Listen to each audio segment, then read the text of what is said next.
semana pasada que fui allá a esta, pasaron bastante cosas, entonces no tuve tiempo de mirar los trabajitos, nada, así que espero ponerme al día ahora esta semana de feriado, así que si no les llego a pasar, pero ya les digo, termino acá y ya me siento a pasar todo el material para que no les quede pendiente, me lo recuerdo, porque fue una semana bastante intensa. Parece que cuando están por ser los feriados así, todos los casos más urgentes se activan. ¿Ustedes cómo están? ¿Ya más relajados? ¿Pasamos la primera parte? ¿O siguen con el tema de los exámenes, la otra materia? La primera parte, Ay, se te escucha medio cortado, Mariela. Ahí no te escucho, no te escuchamos. ¿Pusiste en silencio, capaz? ¿No? Ahí, activa tu micrófono. Ahí, a ver. ¿me escuchas? Ahí se te ¿Ahí se escucha. me escucha? Sí, ahí. Ah, decía que bueno, estamos, nos falta el final. Bueno, ahí vamos yendo. Bueno, como les decía, por ahí hay algunas ideas que por ahí estaban flojas, entonces vean, revean, chicos, porque por ahí, claro, en el apuro ustedes que están con otras materias, por ahí piensan, bueno, no es tan importante, pero siempre digo, ya en la práctica lo he padecido de alumnos que después los encuentro y hay temas que por ahí tienen que ser bastante ya asumidos y vienen a consultar de vuelta. Porque tienen acá en Corrientes, yo tengo alumnos por ahí, los encuentro y doctora, ¿me puede ayudar con tal tema? Y por ahí son cuestiones básicas. Por eso siempre le digo, no es uno que sea de malo o molesto, que insiste con ciertos temas, pero tienen que ya salir con ese conocimiento básico para que después nos le pasen la profesión, como les digo. Es por eso siempre estamos abiertos al tema de las consultas y demás, porque acá ustedes tienen que aprender, acá ustedes pueden equivocarse y tratar de no equivocarse en el expediente, que obviamente uno en los inicios, hasta que agarra la mano, puede tener errores, pero que sean los mínimos, de última, de procedimiento, de criterio del juzgado, que por ahí uno omitió alguna forma, pero no lo que dice el código y lo que enseñamos acá en clase. Salvo obviamente que cambie la ley, pero hasta ahora no hay ninguna modificación. El que vi que están todo poniéndose el tema de que quieren hacer administrativo el tema del divorcio. Presentaron un proyecto para que el divorcio, para las personas que no tengan bienes ni tengan hijos, piden que para que sea más accesible a las personas, el tema de hacerlo en el registro de las personas.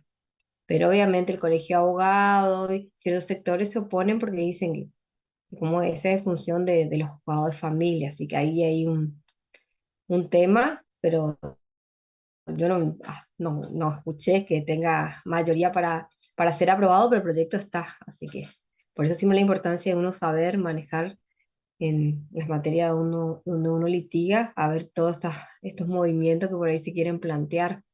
Ya también a principio de año plantearon lo mismo con el tema de las sucesiones, Con las también. sucesiones, ¿no es que querían hacer para que se pueda hacer en las escribanías? Eso presentaron también y eso también se oponen bastante. El de las sucesiones fue, sí, ese de hace un tiempo, también está en discusión y ahora es el de divorcio. Son dos proyectos distintos, pero sí, dicen como que ahí,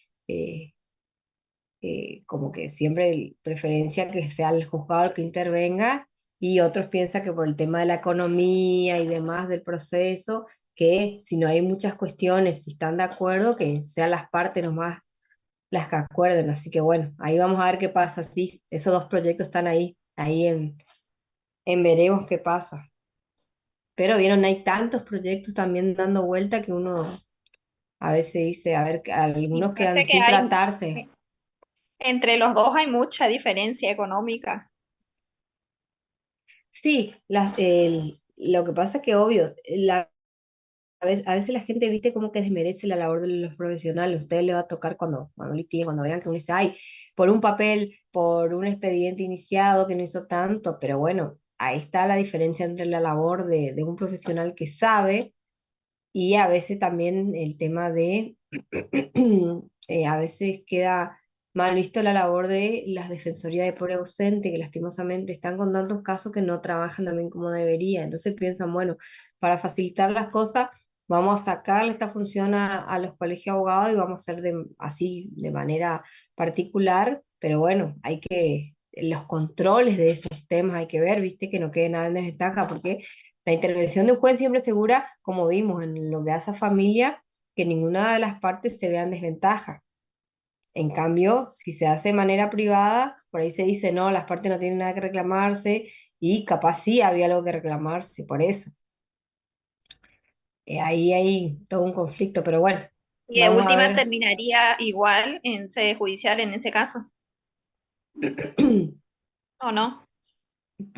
Tendría que ver, yo no vi el proyecto completo, vi nomás la controversia que se inició porque dicen que eso es menos trabajo para los abogados y menos control, pero no lo leí el proyecto completo, pero está ahí en veremos.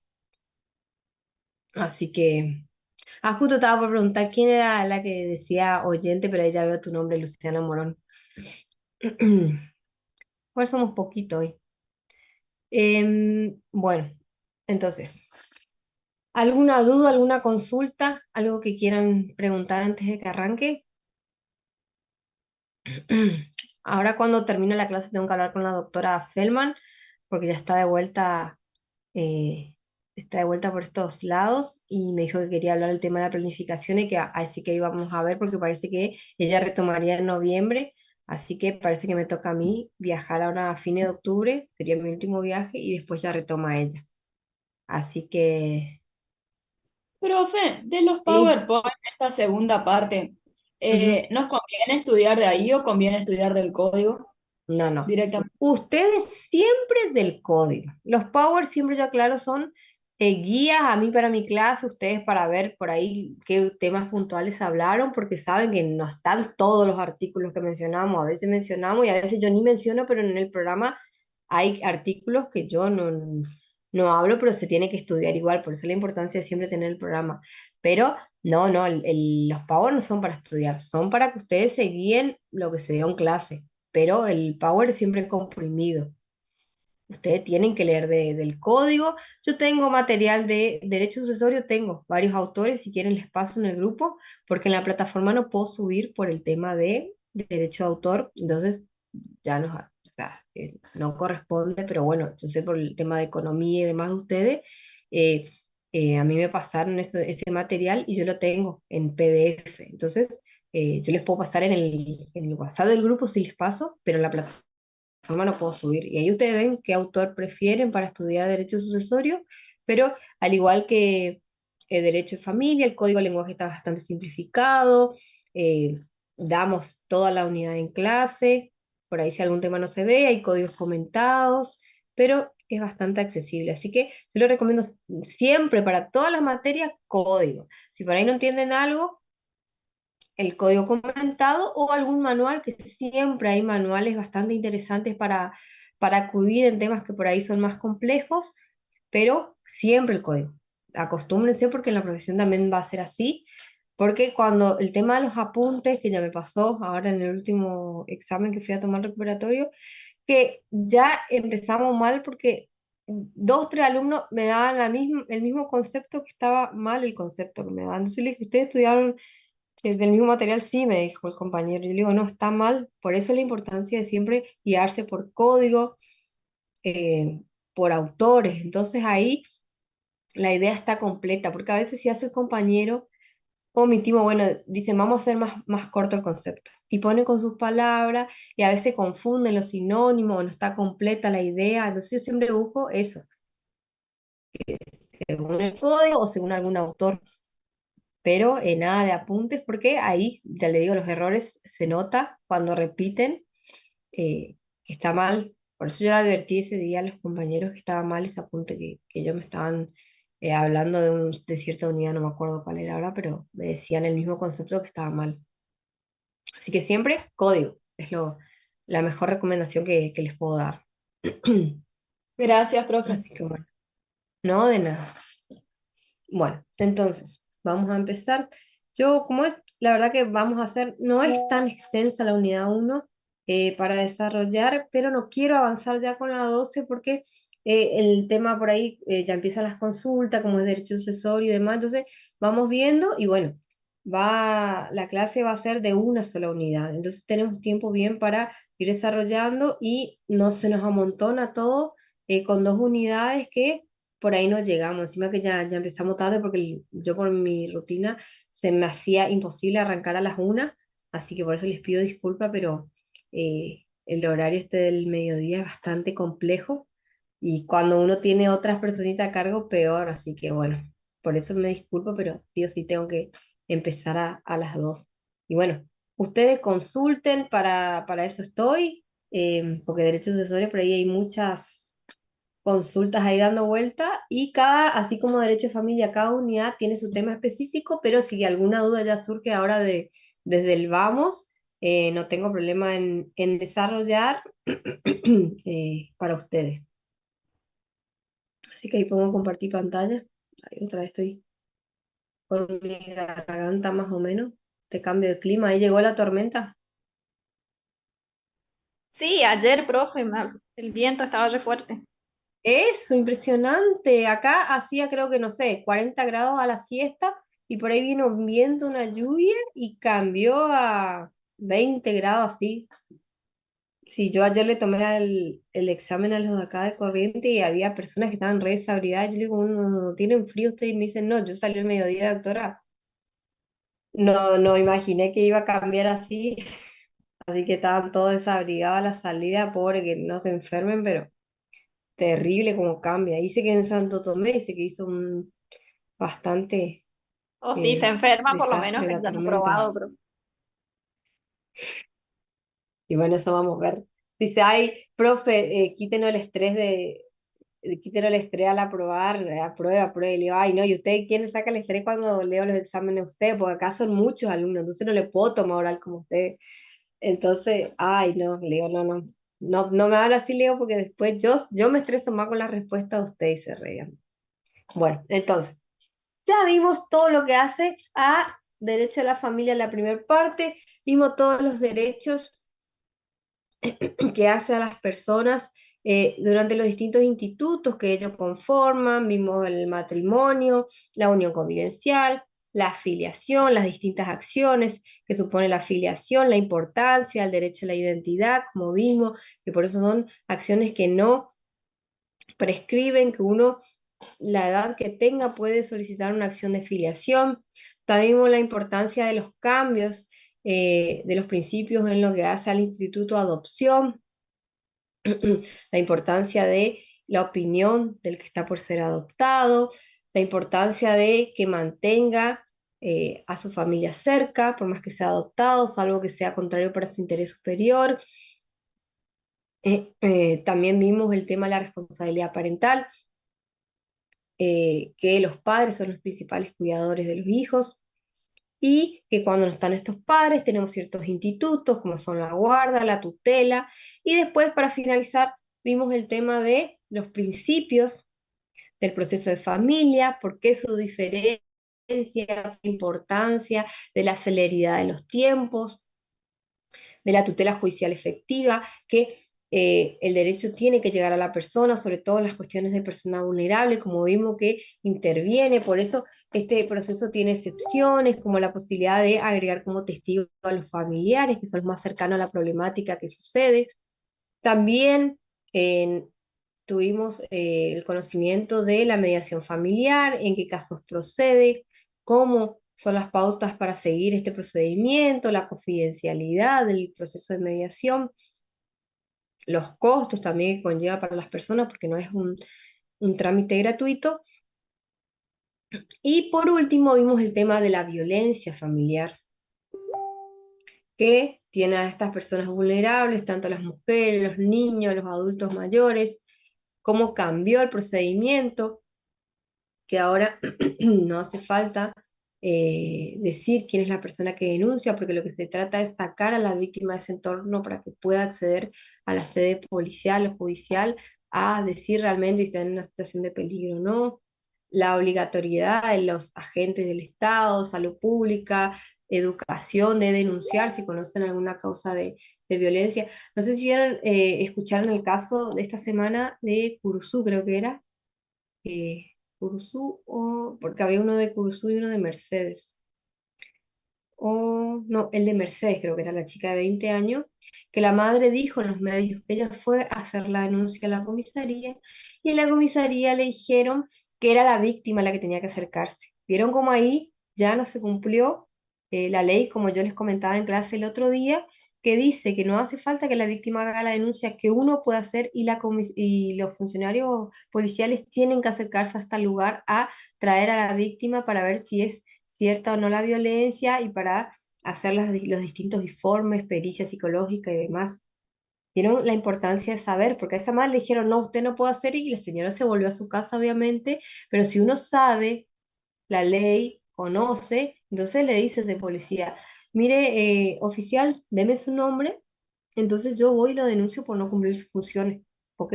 Yo sé que la denuncia no hace falta que venga a ser la persona, yo puedo hacer la denuncia y además usted ni siquiera me tiene que nombrar porque yo estoy protegiendo a la víctima y estoy resguardándole de que le pase algo peor.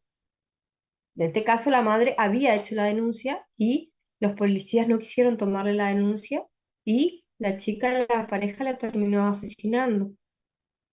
Entonces, por eso la importancia de conocer los derechos. Así que bueno, y hasta ese punto eh, eh, dimos todo lo que hace a familia, los derechos y deberes que contiene cada instituto, y ahí damos por finalizado eh, esa temática y ahora empezamos con la muerte de la persona. Ahí hablamos de los derechos familiares durante la vida de las personas y ahora vamos a hablar sobre los derechos y deberes a la muerte de la persona, que deja cuando obviamente hay bienes, porque eso también, una persona puede morir y vemos que no se inicia ninguna sucesión porque no deja bienes. Eso también hay que dejar en claro que no es obligatorio, como yo les aclaraba en clases anteriores, dejar bienes a nuestros herederos. Nadie dice que tenemos que dejar. Y si dejamos, nuestro código ya dispone, si bien hablamos todo el tiempo en familia de la autonomía de la voluntad, la libertad de las partes, lo que las partes desean, pero en nuestra cultura todavía se tiene en cuenta que el causante va a dejar los bienes a los familiares más cercanos, por eso también el código ya nos impone hasta qué grado de cercanía, de parentesco, uno puede reclamar derechos cuando una persona, cuando un familiar muere. El código ya dispone de que van a ser los familiares más cercanos y que nosotros podemos dar nuestros bienes a terceros, pero en una porción mínima.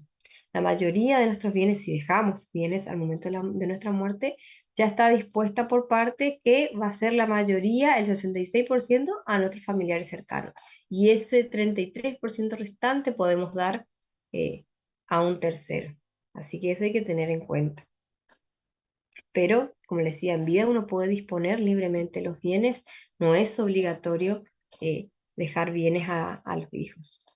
A veces se deja también el tema de las deudas, porque eso también vamos a ver, que en la sucesión uno siempre habla de los bienes que deja, pero uno, para hacer la partición de esa sucesión, tiene que, primero, tener en cuenta qué bienes tienes, hacer un inventario, pagar primero todas las deudas que se tenga y ahí recién vamos a ver cuánto queda para el heredero, porque no es todo bienes, sino también tener al día esos bienes, sobre todo si es un inmueble, tener al día las tasas, los impuestos y demás gastos que conlleva el mantenimiento de ese lugar. Entonces, todo eso tiene que estar al día para que el juez pueda dictaminar la partición. También, obviamente, el inicio de un proceso sucesorio tiene tasas que dependen del porcentaje del inmueble. Por eso a veces dicen, si te conviene el valor fiscal, el valor de mercado, obviamente va a ser mucho más alto que el valor fiscal, pero en base a eso también uno tiene que pagar las tasas del Poder Judicial. Por eso que a veces tenemos derechos sucesorios sobre inmuebles que pasaron varias generaciones y nadie hizo los papeles. ¿Por qué? Por los costos del proceso. Y recuerden que también en base a los costos del inmueble también se van a regular los honorarios para los abogados. Así que bueno, ahora vamos a ver esta parte del programa que hace al derecho sucesorio. Entonces, dice transmisión de los derechos.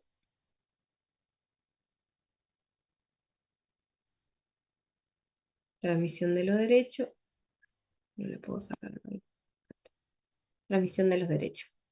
Transmisibilidad. Dice, todos los derechos son transmisibles excepto estipulación válida de las partes o que ello resulte de una prohibición legal o que importe transgresión a la buena fe, a la moral o a las buenas costumbres. Y obviamente nadie puede transmitir a otro un derecho mejor o más extenso que el que tiene sin perjuicio de las excepciones legalmente dispuestas. ¿A qué hace referencia a esto? Que obviamente yo voy a transmitir lo que yo tenga a mi nombre. No puedo transmitir algo que no me pertenece. Por eso hay que tener mucho cuidado cuando uno quiere, a veces vieron que hay gente que ofrece, bueno, te hago una sesión de derecho en la asociación que yo estoy presentado. Y hay que ver realmente qué derecho corresponde a esta persona. Por eso siempre asesorarse con un escribano que investigue realmente si se está en posesión, pedido de informe al registro de la propiedad, tener la certeza de que ese inmueble pertenece a una persona, porque sabemos que hay muchas estafas también con el tema de te doy una cesión de derecho, una posesión de derecho, de palabra, y uno realmente no sabe qué está adquiriendo. Entonces, ir siempre con un escribano, asesorarse cómo se debe actuar en estos casos, pedir el informe de ese inmueble, porque nos sirve, si uno no tiene realmente la titularidad del inmueble, hacer, pues, hacer la venta de algo. Por eso dices, yo solo puedo tener lo que yo tengo, no puedo tener un derecho a algo del que yo no sea propietario. Entonces, el fin de la existencia de las personas y la existencia de la persona humana termina por su muerte. O sea, ahí, este hecho de la muerte, ahí va a dar inicio a los derechos para los herederos que tenga esa persona. ¿Cómo se comprueba la muerte? Dice, la comprobación de la muerte queda sujeta a estándares médicos aceptados, aplicándose la legislación especial en el caso de ablación de órganos del cadáver. Entonces acá dice la ley 2493, en el artículo 23, dice, el fallecimiento de una persona se considerará tal cuando se verifiquen de modo acumulativo los siguientes signos. Ahí se deberán persistir ininterrumpidamente 6 horas después de su contratación conjunta, y ahí dice, ausencia irreversible de respuesta cerebral, con pérdida absoluta de conciencia, ausencia de respiración espontánea, ausencia de reflejos cefálicos y constatación de pupilas fijas no reactivas, inactividad cefálica corroborada por medios técnicos y o instrumentales adecuados a las diversas situaciones clínicas, cuya nómina será periódicamente actualizada por el Ministerio de Salud y Acción Social con el asesoramiento del Instituto Nacional Central Único Coordinador de Ablación e Implante INCOCAI. La verificación de los signos referidos en el inciso D no será necesaria en caso de paro cardiorrespiratorio total e irreversible. O sea, eso se tiene en cuenta para considerar que una persona falleció, está muerta por la ley. Después también el código nos habla de la muerte presunta, cuando no se sabe, no se tiene conocimiento de una persona por un tiempo. Entonces, si no aparece y hay derechos que dejó esta persona, entonces se declara la muerte presunta para que los herederos puedan tener disposición sobre esos bienes, también para que la causante, la cónyuge que haya quedado, se dé por finalizado el vínculo, por si después quiere volver a casarse y demás, porque no se sabe realmente qué pasó con la persona. Ahora hace poco, no sé si escucharon, que había un señor que estaba desaparecido que dice que se fue a mí me causó gracia el tema porque me hacía acordar al papá de Nelson de los Simpsons que decía se fue a comprar un cigarrillo y nunca volvió. Bueno, este señor dijo que se fue a comprar cigarrillo, era de acá de Corriente y apareció en el sur 30 años después. Y le preguntaron que por qué había hecho eso y él dice no, que estaba, ¿cómo es? Cansado. ¿Se me escucha? Sí, Profe, profe, se te escucha. Está, porque se me borró la pantallita que yo les veo a ustedes. Eh, Al señor le preguntaron por qué hizo eso. Dice que dijo que bueno, que él estaba cansado, que discutían mucho con la pareja y que por eso decidió irse. Pero nunca avisó, nunca más apareció. Entonces lo tenía porque le había pasado lo que había fallecido y 30 años después se descubre que estaba vivo el hombre. Fíjense las cosas. Por eso a veces, claramente, si tenía bien, se le puede haber dictaminado la muerte presunta y a su vuelta, si reclama algo, bueno, hay que ver qué derechos pueden haber quedado, porque es también el tema. Si se declara la muerte y se dividen los bienes y él aparece 30 años después reclamando, y bueno, ya no creo que quede algo. Entonces, la ausencia de una persona de su domicilio sin que se tenga noticia de ella por el término de 3 años, fíjense, si 3 años yo no sé de alguien, causa la presunción de su fallecimiento, aunque haya dejado apoderado. Fíjense, por más que deje apoderado, si no se sabe de una persona durante 3 años, se pide esta declaración de muerte presunta. El plazo debe contarse desde la fecha de la última noticia del ausente. Entonces, ahí, desde la última vez que se lo haya visto, de ahí se tiene como la fecha de la muerte. Entonces, sucesión mortis causa dice el derecho sucesorio constituye el conjunto de reglas o normas jurídicas que regulan la transmisión de bienes y derechos que pertenecen a quienes fallecen. Es el concepto de Mariana Iglesias. Aquella rama jurídica que disciplina el sentido, alcance y efectividad de las relaciones surgidas con motivo de la muerte de la persona. Ahí, ese concepto da Puig Peña Federico. Después otro autor nos dice, la subrogación de una persona en los bienes y derechos transmisibles dejados a su muerte por otra y por yuxtaposición de sus dos modalidades, sucesión universal y sucesión particular. Podríamos definirlas como la sustitución de una persona en el conjunto de relaciones jurídicas transmisibles que correspondían al tiempo de su muerte a otra, o en bienes y derechos determinados dejados por el difunto. Ese concepto da Castantoveñas. Y acá tenemos la metodología del código, cómo está dividido, el libro quinto, que habla de la transmisión de derecho por causa de muerte, y ahí dice 11 títulos que en orden sucesivo se dedican a la sucesión en general. Título 1, aceptación y renuncia a la herencia. También vamos a ver cómo tiene que ser esta aceptación y renuncia de la herencia, que no es tan sencilla, cómo yo tengo que presentarme o cómo tengo que renunciar, cómo se toma, el silencio también de la persona que no dice ni sí ni no, no se presenta. También la cesión de la herencia, que eso antes no estaba permitido, esto se incorpora con la última modificación. La petición de la herencia, en qué momento uno puede solicitarla. Las responsabilidades de los herederos y legatarios de la liquidación del pasivo.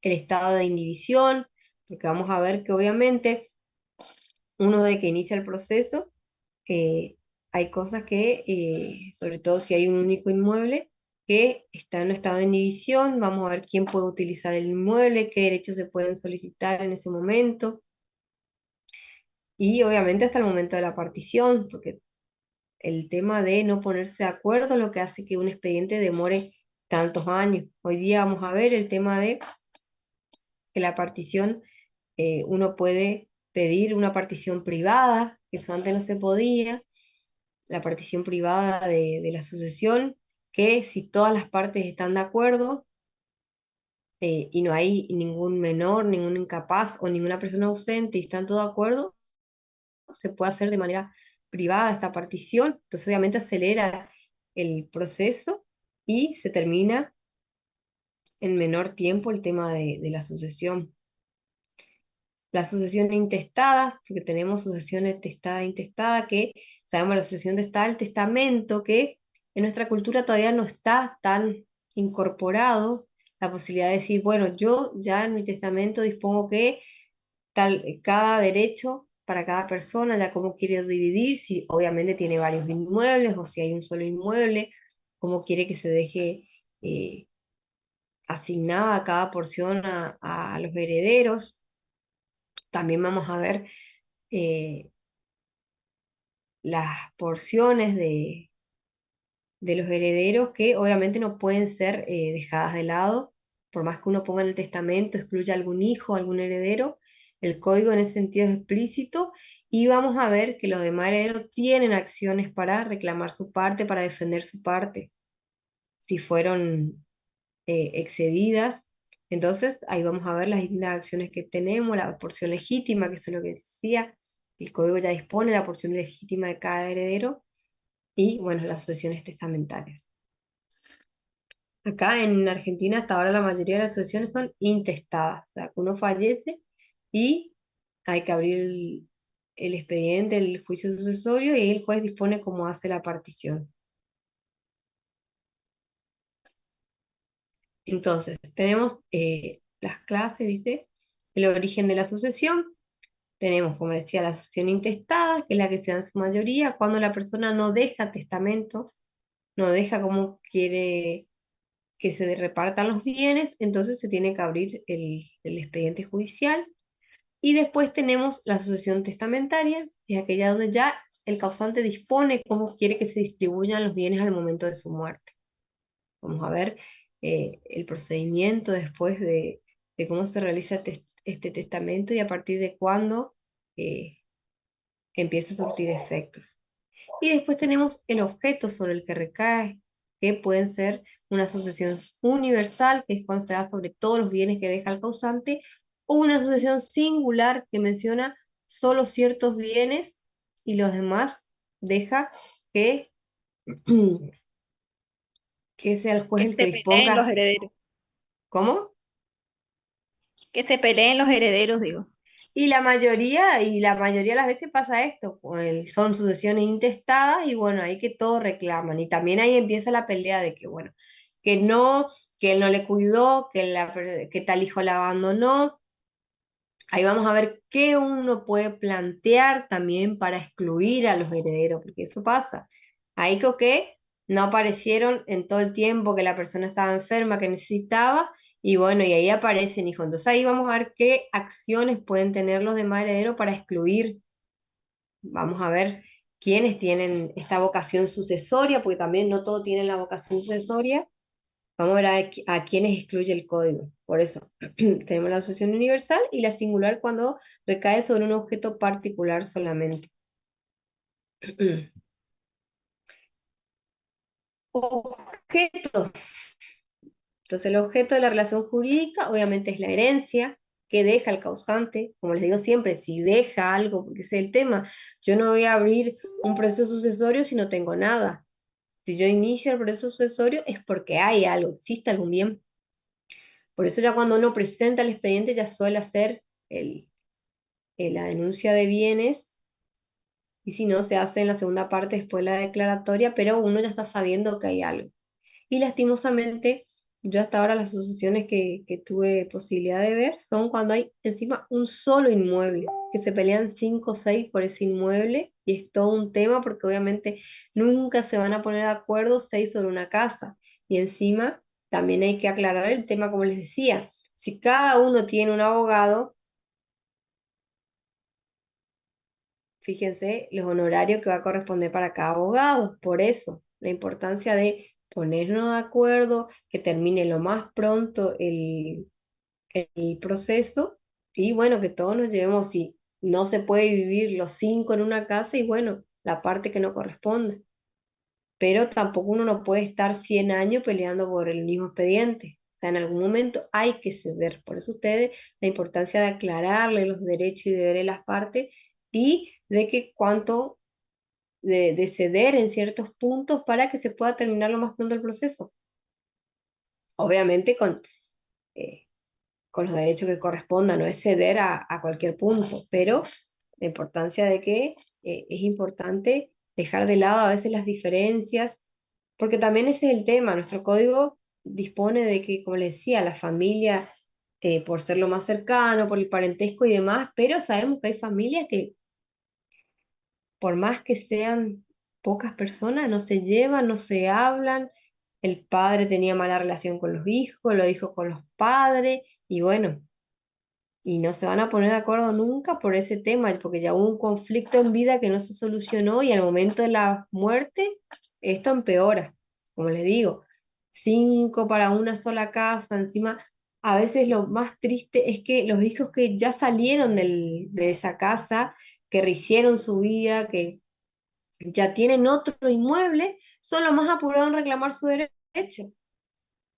en vez de pensar en los hermanos que por ahí están, que no tienen posibilidad de acceder a una vivienda, dejarlos que vivan ahí, ¿no? Son los primeros que están reclamando por los derechos sucesorios, que eso también es triste. A mí me tocó un caso de que la madre estaba viviendo en la casa y la hija estaba pidiendo ya que se reparta la casa porque ella quería su parte y estaba viviendo la madre ahí. Por eso es bastante, siempre digo, familia es bastante complejo, tanto los derechos que corresponden a los vivos como derechos que dejan los muertos, porque es bastante compleja la situación y son cuestiones de a veces nunca acabar los conflictos que las personas no pudieron, eh, in- que no pudieron resolver y al momento de la muerte de alguien empeoran. Entonces, el artículo 1277 del Código empieza hablando, dice, la muerte real o presunta de una persona causa la apertura de sucesión. Entonces, solo la muerte ya causa la apertura de la sucesión, dice. Y la transmisión de su herencia a las personas llamadas a sucederle por el testamento o por la ley, lo que le decía. Uno puede, obviamente, dejar en el testamento o, si no dice nada, en la ley. Si el testamento dispone solo parcialmente de los bienes, el resto de la herencia se defiere por ley. O sea, como les decía, uno deja un inmueble nomás que quiere dejar a tal hijo y tiene 4 inmuebles más y de eso no menciona y bueno, vamos a abrir la sucesión para ver cómo el juez dispone que se divida los otros 4 inmuebles. La herencia comprende todos los derechos y obligaciones del causante que no se extinguen por su fallecimiento. O sea, ya le digo, el tema de los inmuebles, las cosas que haya dejado, porque obviamente los derechos personalísimos, el nombre, las cualidades que haya tenido esa persona, por ejemplo, si era un pintor y ese pintor ya tenía pactado 10 obras más para realizar. Y obviamente ese derecho, por más que sean los hijos, no van a tener las mismas cualidades del padre. Entonces esos derechos quedan extinguidos. No se le puede exigir a los hijos que cumplan con el contrato contraído por el padre, porque es él el que tenía, él el que era el pintor, el que era el profesional. Hasta el tema de, por ejemplo, un abogado. No es lo mismo el padre abogado que el hijo abogado. Entonces, obviamente esos derechos con la muerte de la persona se extinguen, esas obligaciones. Después del artículo 2280 dice, de la muerte del causante, los herederos tienen todos los derechos y acciones de aquel de manera indivisa, con excepción de los que no son transmisibles por sucesión, y continúan en la posesión de lo que el causante era poseedor. Si están instituidos bajo condición suspensiva, están en esa situación a partir del cumplimiento de la condición. Yo puedo poner en el testamento de que, bueno, voy a dejar mi inmueble a tal hijo hasta que él cumpla tal cláusula. Y bueno, entonces hasta que se cumpla eso o algún legatario. Sin perjuicio de las medidas conservatorias que corresponden. Y si en principio responden por las deudas del causante con los bienes que reciben o con su valor en caso de haber sido enajenados. También este es un tema importante. ¿Por qué? Porque antes de la modificación del código, decía, a uno le da la posibilidad de elegir entre recibir los bienes sin diferenciación de patrimonio o bajo beneficio de inventario. ¿Qué significa bajo beneficio de inventario? Que yo respondo con las deudas que haya dejado el causante con los bienes que recibo. No se podía confundir los patrimonios. En cambio, si yo no hacía esta diferenciación, los acreedores se podían cobrar de mis bienes también. ¿Se entiende? Entonces siempre todo lo que recibían era como bajo beneficio de inventario. Ahora la regla es así. La regla general es esa, de que yo recibo los bienes y si el causante dejó deudas, esos acreedores se tienen que cobrar de esos bienes solamente. No pueden exceder de mi patrimonio, salvo excepciones que vamos a ver acá en el código. Pero yo en principio recibo los bienes y los acreedores se tienen que cobrar de esos bienes que yo recibo. No pueden exceder a mi patrimonio. Esa es la regla básica, la regla general. Porque obviamente si excede y pueden ir por mi patrimonio, nadie va a querer aceptar una herencia. Dicen, esas normas evidencia que la herencia comprende todos los derechos y obligaciones transmisibles, como les vengo diciendo, que solo lo que son transmisibles a las personas, los derechos personales y demás, no son transmisibles del causante, entonces no se transmiten a los herederos, que hay derecho de obligación intransmisible, y que desde la muerte del causante todos los herederos tienen todos los derechos y acciones para defender su porción de la herencia.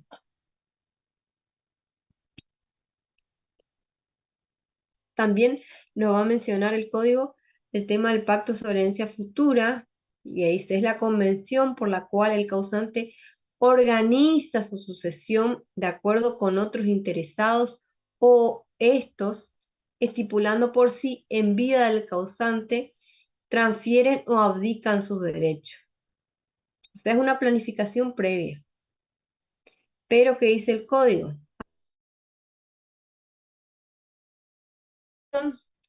Dice herencia futura. La herencia futura no puede ser objeto de los contratos, ni tampoco puede serlo los derechos, pueden serlo los derechos hereditarios eventuales sobre objetos particulares, excepto lo dispuesto en el párrafo siguiente u otra disposición legal expresa. O sea, obviamente, porque herencia futura te está diciendo algo que vos supuestamente estás por tener a futuro, no es algo que vos tengas en ese momento. Entonces, ¿cómo vos podés pactar sobre algo que vos no tenés? Por eso dice, salvo en esta situación, y dice los pactos relativos a una explotación productiva o a participaciones societarias de cualquier tipo, con miras a la conservación de la unidad de la gestión empresaria o a la prevención o solución de conflictos, pueden incluir disposiciones referidas a futuros derechos hereditarios y establecer compensaciones en favor de otros legitimarios. Estos pactos son válidos, sean o no parte el futuro causante y su cónyuge, si no afectan la legítima hereditaria, los derechos del cónyuge ni los derechos del tercero. Entonces acá dice, en principio, la herencia futura no puede ser objeto de contrato, pues ya les digo, algo que uno no tiene. Pero acá dice una explotación productiva, un campo que uno ya en base a la producción, a lo plantado, a lo sembrado, dice, bueno, vamos a tener de acá a 5, 10 años tantos bien y bueno, ahí en esa situación es la única excepción, pero dice el código, que no afecte la legítima hereditaria, porque ya les digo, el código ya nos dice a quién tenemos que dejar los bienes, si hay, si quedan bienes al momento de la muerte, y en qué porción tenemos que dejarlo bien. O sea que no tenemos una libertad absoluta en nuestro código, porque ya el código nos está diciendo, le tenés que dejar a tus parientes y le tenés que dejar el 66% de tu herencia a tus parientes, solo el 33% restante le podés dejar a un tercero. Entonces ahí no tenemos una libertad plena como sí ocurre en otros países, que si yo quiero le puedo dejar a mi perro, a mi gato, a una fundación, a una asociación. Tengo la libertad plena de hacerlo. Acá en Argentina no se puede.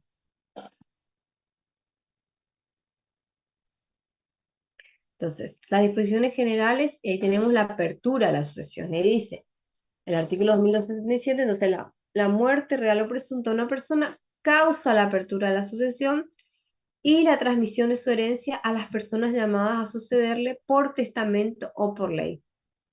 Eso la otra vez estaba leyendo a una colega que yo le sigo y que decía que un cliente le llama y le dice, quiero hablar sobre una sucesión y bueno, va, le comenta que el padre tenía tantos bienes, que, ¿cómo es? ¿Cuántos hijos tenía? Entonces, bueno, la abogada le dice, bueno, bueno, para iniciar tenés que traerme la partida de función y ella me dice, no, mi papá no está muerto, está vivo.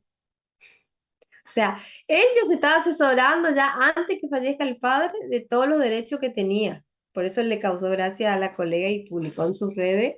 Pero fíjense, ni había fallecido el padre y él ya estaba queriendo saber qué le correspondía, qué no. Pero es como yo les digo siempre, o sea, uno tiene la disposición en vida de los bienes y no es obligatorio dejarle los bienes a los hijos. Entonces, también esto tiene a veces la cultura de creer que los progenitores van a dejar los bienes que tienen a los hijos y no es así, no es obligatorio. Uno en vida puede disponer a su antojo de los bienes.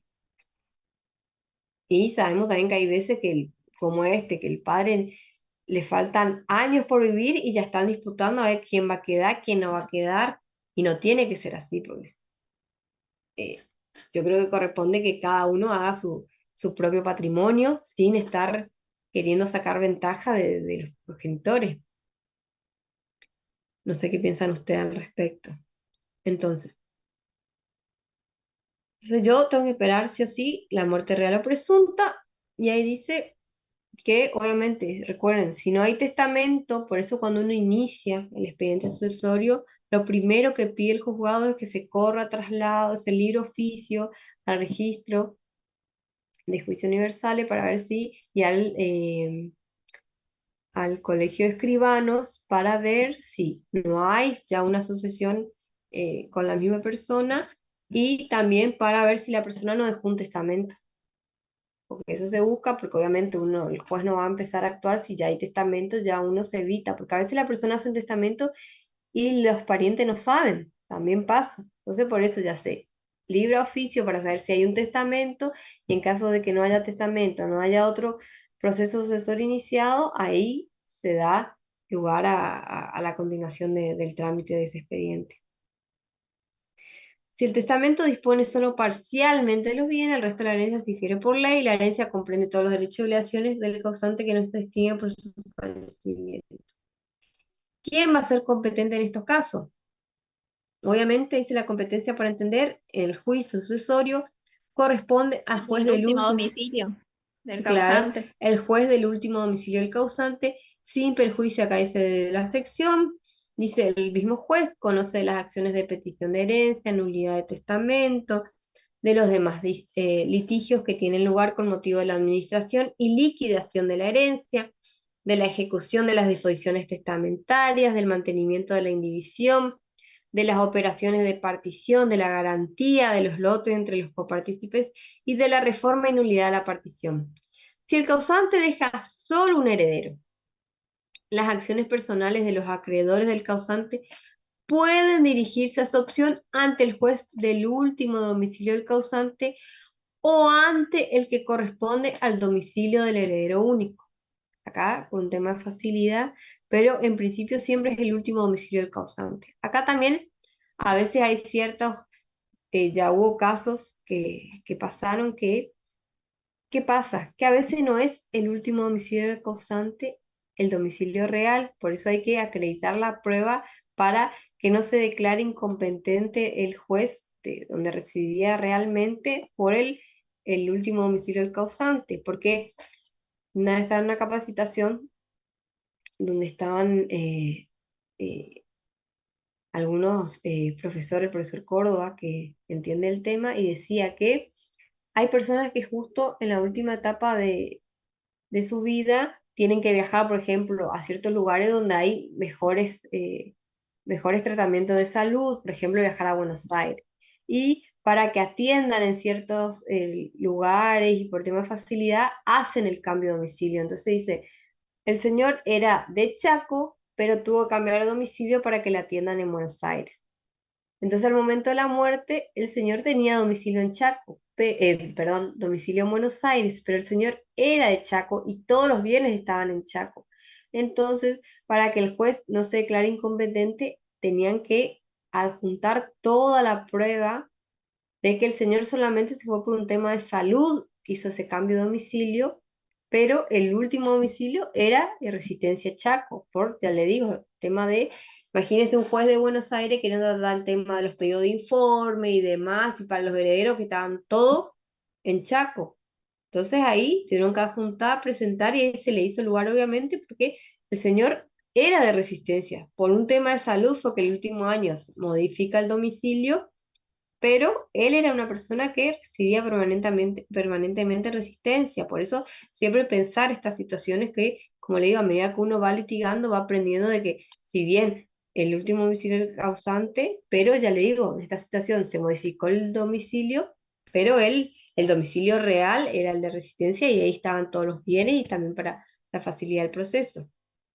Entonces, también tenemos acá esta división que dice, bueno, sucesores. Ahí tenemos lo legítimo, son lo que dispone la ley, y los testamentarios, lo que uno dispone por testamento, el causante.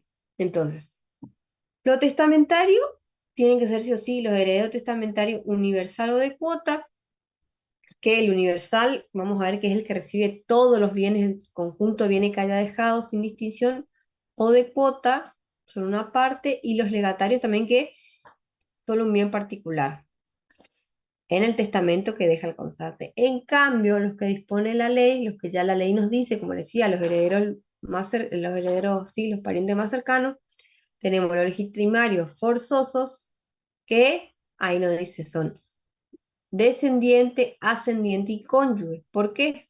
Porque cuando uno tiene estos herederos forzosos que menciona la ley, vamos a ver que hay herederos que excluyen, los herederos se excluyen entre sí. ¿Por qué? ¿Por qué dice descendiente antes que ascendiente? Porque si yo tengo hijo, mi hijo va a excluir a mi padre. ¿Se entiende? O sea que en mi sucesión, si yo tengo hijo, no puede presentarse mi madre, porque tiene preferencia a mi hijo. Y después, el cónyuge sí puede concurrir con descendiente y ascendiente, pero el ascendiente es excluido por los hijos. Y el cónyuge concurre con ambos, tanto con los hijos como con los ascendientes. Y si no hay ni ascendiente ni cónyuge, obviamente ahí sí los descendientes son los que tienen la prioridad. Y si no hay ni descendiente, ni ascendiente, ni cónyuge, ahí recién vamos a tener a los sucesores, como dicen, no legitimarios, que no son los forzosos, los que están en primer orden de prioridad, y ahí van a aparecer los parientes colaterales hasta cuarto grado, si no hay ninguno de estos, a pedir su parte de la herencia. ¿Se entiende? ¿O acá quedó alguna duda?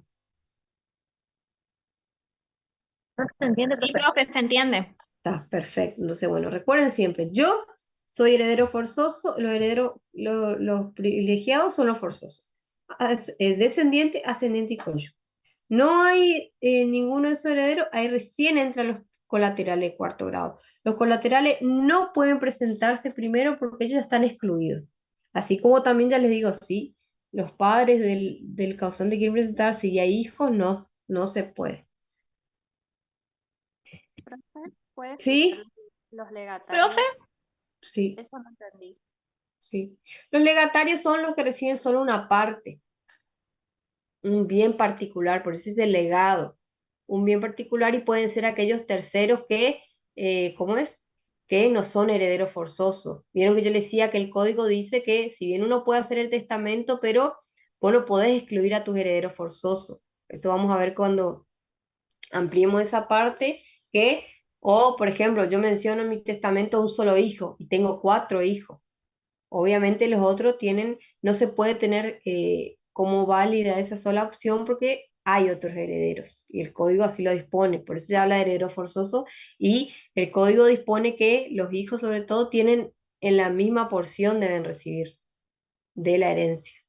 Entonces por eso, si yo soy testamentario, un sucesor testamentario que el causante dejó, los testamentarios universales de cuotas son aquellos que reciben todo por ser ya los mencionados en la ley, ¿se entiende?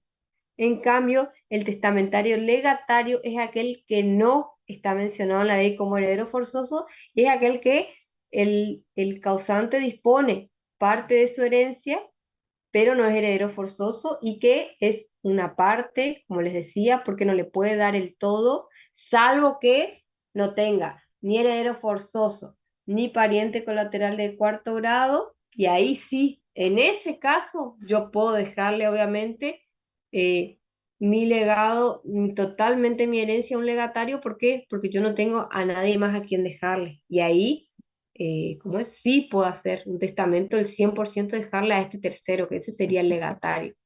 Pero si no, si yo estoy dentro de la ley como heredero forzoso, entonces sí, se me toma como heredero testamentario universal o de cuotas, ¿se entiende?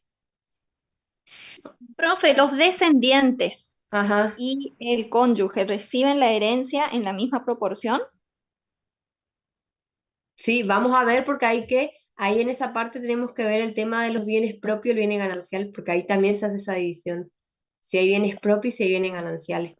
Profe, tengo entendido que el cónyuge recibe el 50 y el otro heredero lo dijo el otro 50, ¿puede ser? En Bueno, caso por de que haya eso, matrimonio. claro, en caso Claro, de en este caso. matrimonio, claro, en caso de matrimonio hay que dividir entre bien propio y bien ganancial.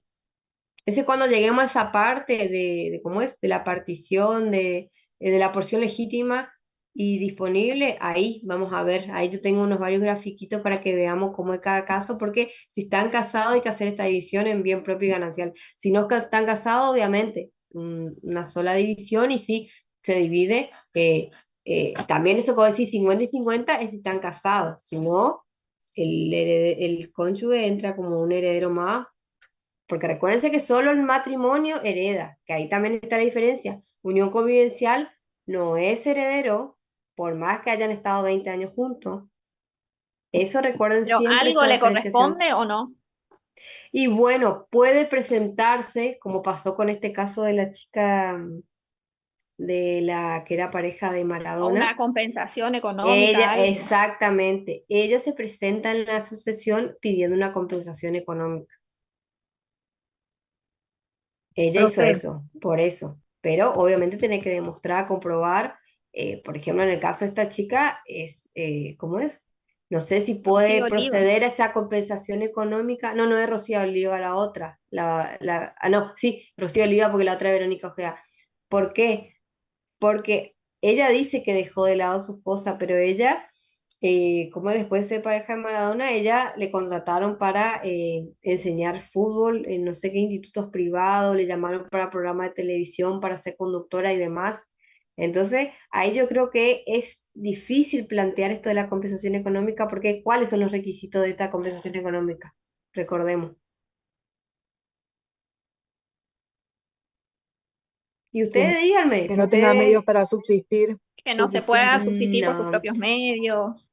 Recuerden, desequilibrio manifiesto que tiene que tener causa adecuada la ruptura del vínculo. Entonces, si yo me separé de él, como dice Maradona, obviamente la vida de Dubái no puede tener en Buenos Aires, pues sabemos que él cobraba millones por estar allá en Dubái dirigiendo, pero el desequilibrio manifiesto que tiene que tener causa adecuada, o sea, la ruptura del vínculo.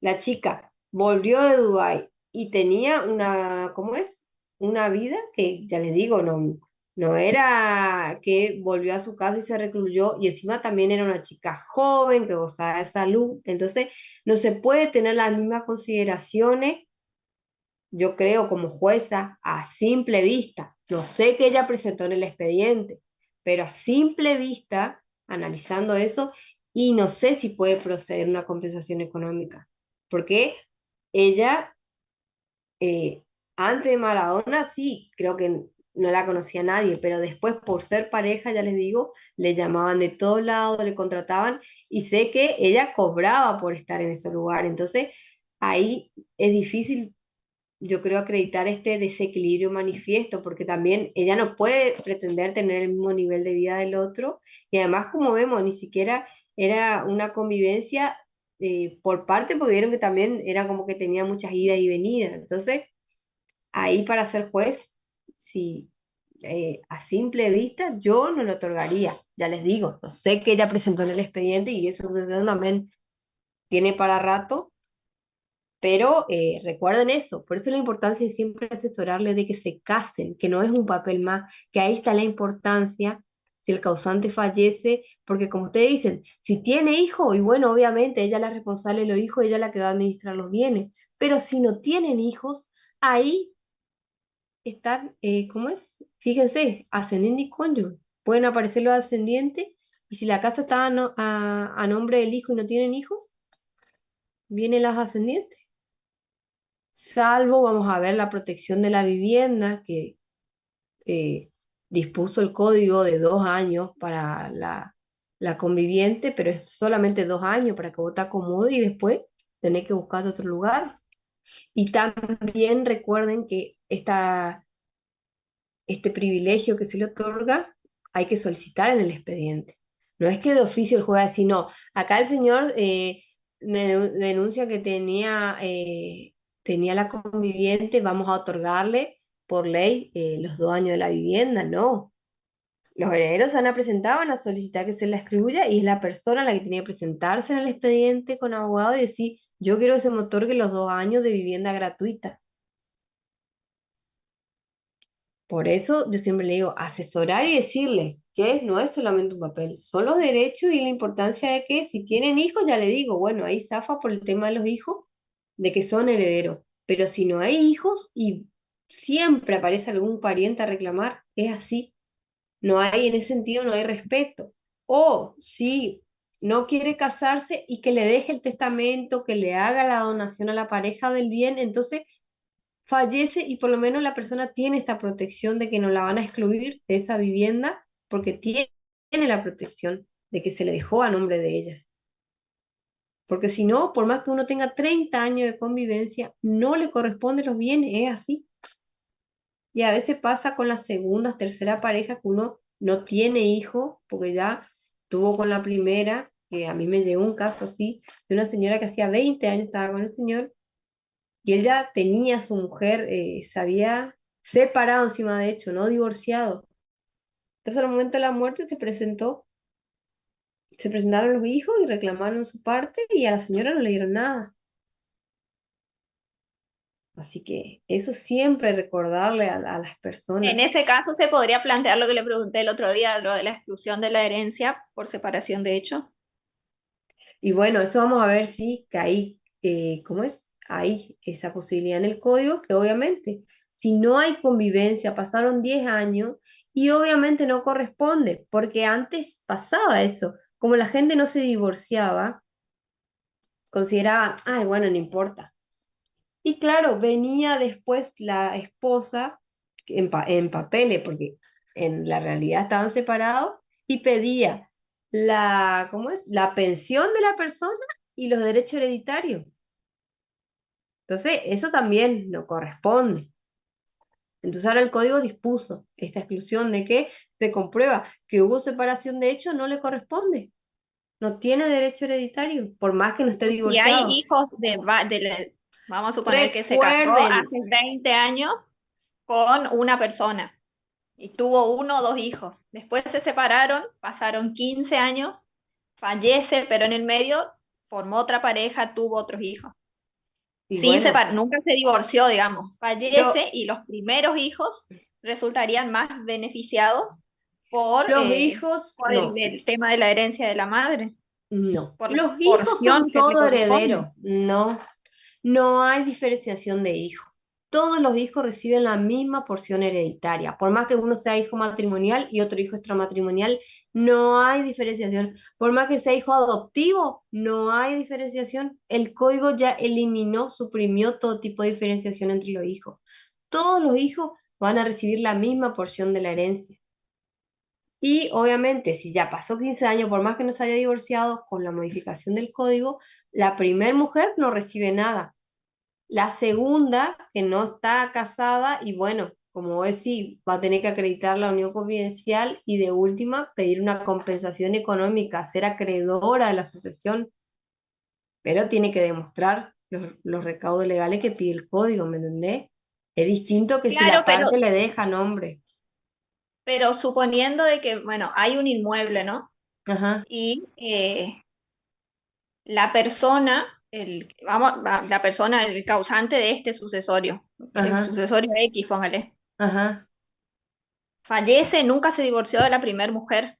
ujú, eh, para la autorización de venta, digamos, de ese inmueble, ujú, se tiene que acreditar si la viuda, la ex mujer, digamos, porque fallece también con la que estaba casado, para que se ujú. autorice la venta del 100% del inmueble, se tiene que acreditar el sucesorio también de la señora.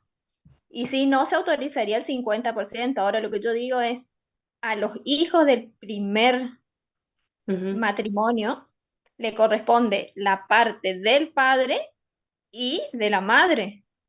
Y sí, a los primeros sí, Y pero al por eso segundo, decía que se ven más beneficiados que si en un segundo matrimonio tuvo y bueno, porque otros claro, ahí hijos. la casa era común, claro, con la primer madre, pero esa parte, la parte del padre le va a corresponder a los cuatro por igual, porque en la Claro, casa hay sí, el hijos, 50 obvio. del padre sí, Sí, pero sí, el otro obvio. 50 si son dos, ellos Y terminan sí, llevando mayor proporción. y A eso porque me claro, refiero. porque ese fue, claro, porque ese fue el bien de la sociedad conyugal de la primer pareja, claro, ahí sí, Sí, sí, sí, exactamente, así sería.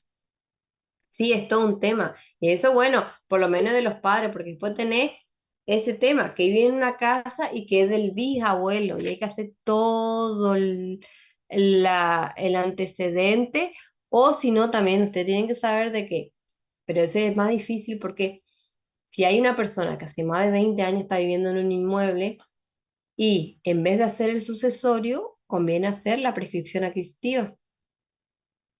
Pero la prescripción adquisitiva, recuerden que nadie se tiene que oponer, porque donde hubo uno que se opuso y no, conviene hacer sucesorio nomás.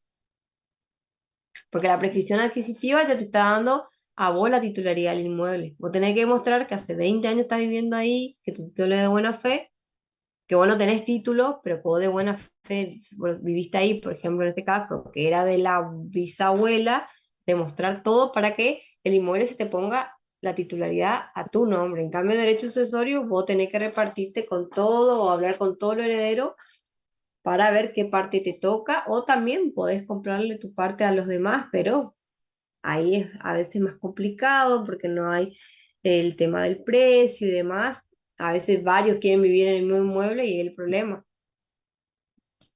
Bueno, continuamos. Entonces, en principio, esta es la diferenciación entre legítimo y hereditario. Y vimos cuáles menciona la ley, cuáles pueden ser los testamentarios. Y también el código nos menciona la diferencia entre heredero y legatario. Entonces dice, se denomina heredero a la persona a quien se transmite la universalidad o una parte indivisa de la herencia. No tiene la posibilidad de acrecer el heredero siempre, recibe el todo. En cambio, el legatario dice el que recibe, al que recibe un bien particular o un conjunto de ellos. Y ahí nos menciona las principales diferencias entre uno y otro, entre heredero y legatario, es que dice, el heredero responde por las deudas del causante, lo que yo le había dicho. A ver, vamos a ver el artículo 2317 que dice al respecto. 2317.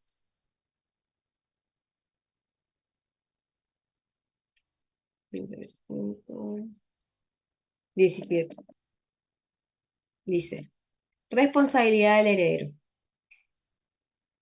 El heredero queda obligado por las deudas y legados de la sucesión solo hasta la concurrencia del valor de los bienes hereditarios recibidos, lo que yo les dije hoy. En caso de pluralidad de herederos, estos responden con la masa hereditaria indivisa. Dice, mientras que el legatario no lo hace, a no ser que se trate de un legado de universalidad. Ahí habla el 2318, dice legado de universalidad. Si el legado es de una universalidad de bienes y deuda, el legatario solo queda obligado al pago de las deudas comprendidas en aquella hasta el valor de los bienes recibidos, sin perjuicio de la acción subsidiaria de los acreedores contra los herederos y los otros legatarios en caso de insuficiencia de los bienes de la universalidad. Entonces, La regla general que tanto para heredero y legatario es que responden con los bienes que reciban. Dice, o que se le imponga como carga del legado, este es el 2496. 2496. Dice, adquisición del legado, modalidades. El derecho al legado se adquiere a partir de la muerte del testador o en su caso desde el cumplimiento de la condición a que esté sujeto. El legado con cargo se rige por las disposiciones relativas a las donaciones sujetas a esa modalidad. Entonces, como le decía, por ejemplo, si le pide que para recibir tal legado tiene que terminar la carrera universitaria y recién se le puede otorgar. Y bueno, tiene que traer la comprobación de carrera terminada, el título, y recién se le va a entregar ese bien que se le dio en el testamento. O se trate de un legado de cosa grabada, también dice. Y el heredero forzoso queda investido de la calidad de heredero sin intervención de los jueces, desde el momento de la muerte del causante, aunque ignore la apertura de la sucesión y su llamamiento a la herencia. O sea que yo, como heredero forzoso, que vimos quiénes son, ya del momento de la muerte yo estoy investido de la calidad de heredero. No hace falta que se me declare heredero en un proceso, en un expediente, salvo obviamente para la disposición de, de ciertos bienes. Ahí sí, obviamente, yo tengo que presentarme y pedirle al juez que me deje disponer de esos bienes. Por eso se abre el expediente de una sucesión. Pero si no, yo no necesito. Y ahí está el problema de a veces de algunos organismos, algunos lugares que, por ejemplo, un banco que quedó una caja de ahorro abierta y no, tenés que iniciar el expediente sucesorio. Y no, porque es un gasto para una sola cuenta abrir. Por eso a veces hay una pelea ahí con el tema de la burocracia de ciertos organismos, porque el código ya dice, el heredero queda investido de la calidad de heredero sin intervención de los jueces desde el momento de la muerte del causante, aunque ignore la apertura de la sucesión y su llamamiento a la herencia.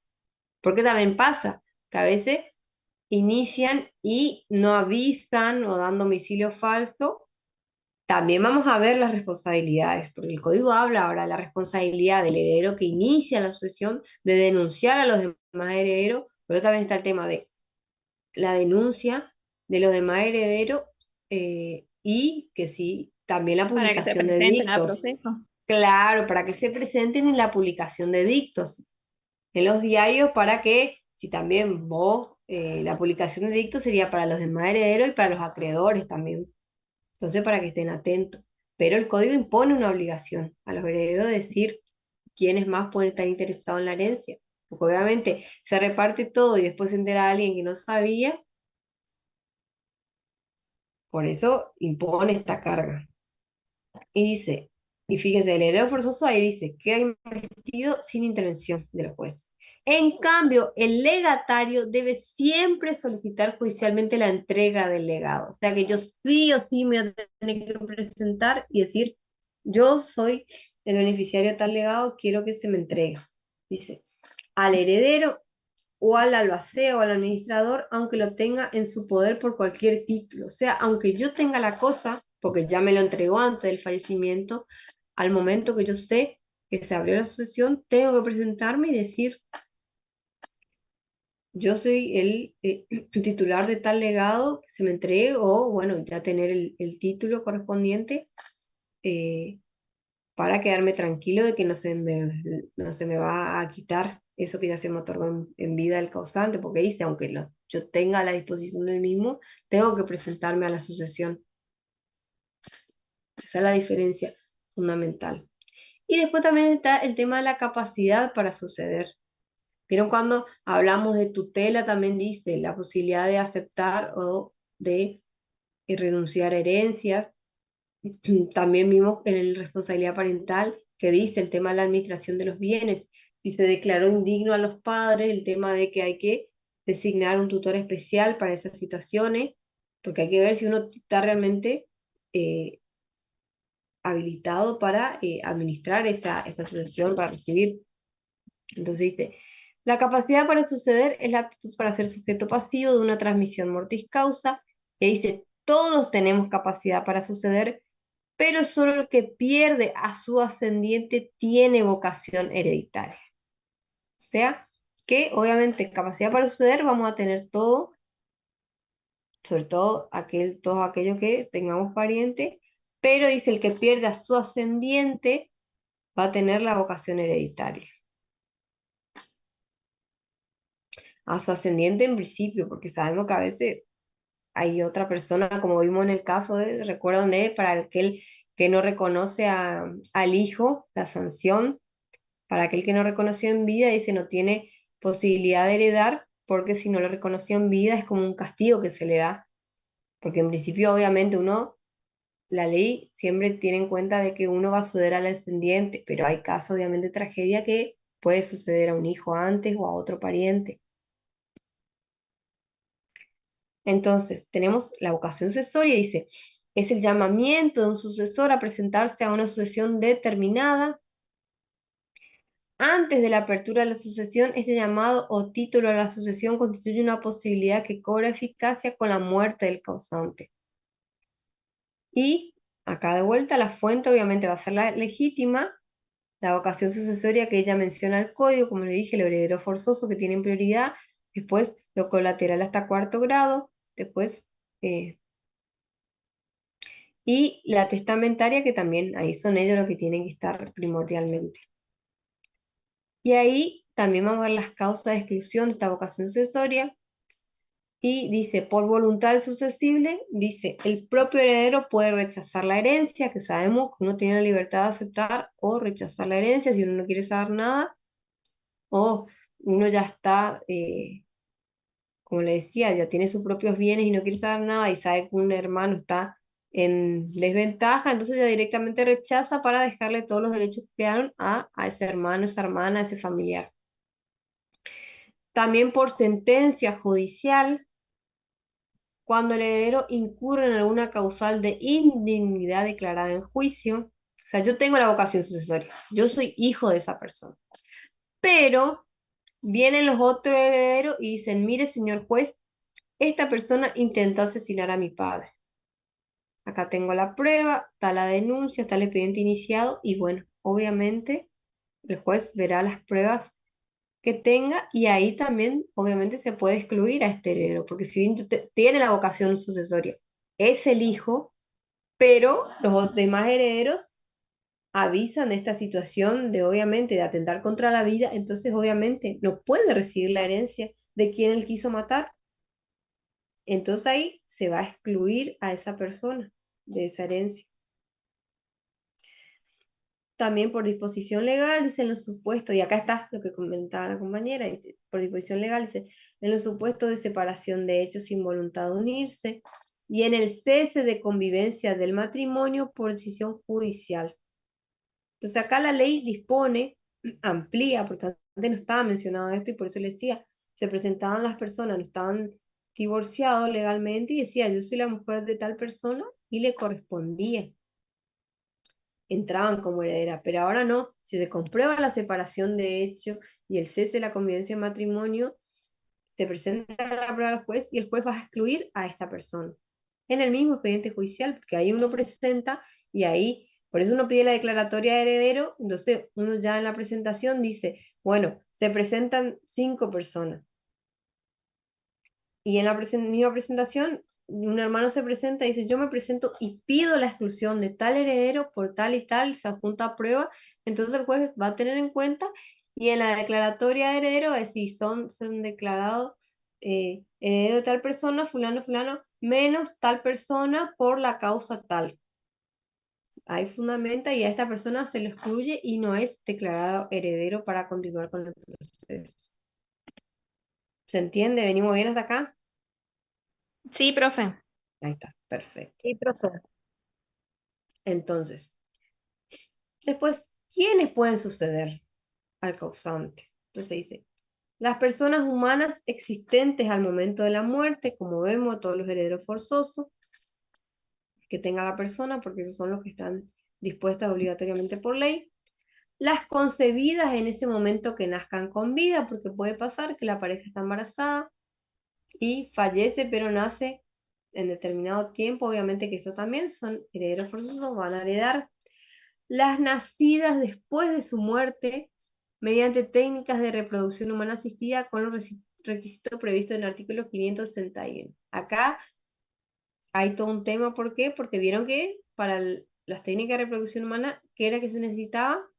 Si existe el consentimiento del fallecido, sería en este caso. Previo El informado. consentimiento previo, libre, informado, claro. Sí. Pero, ¿qué pasa?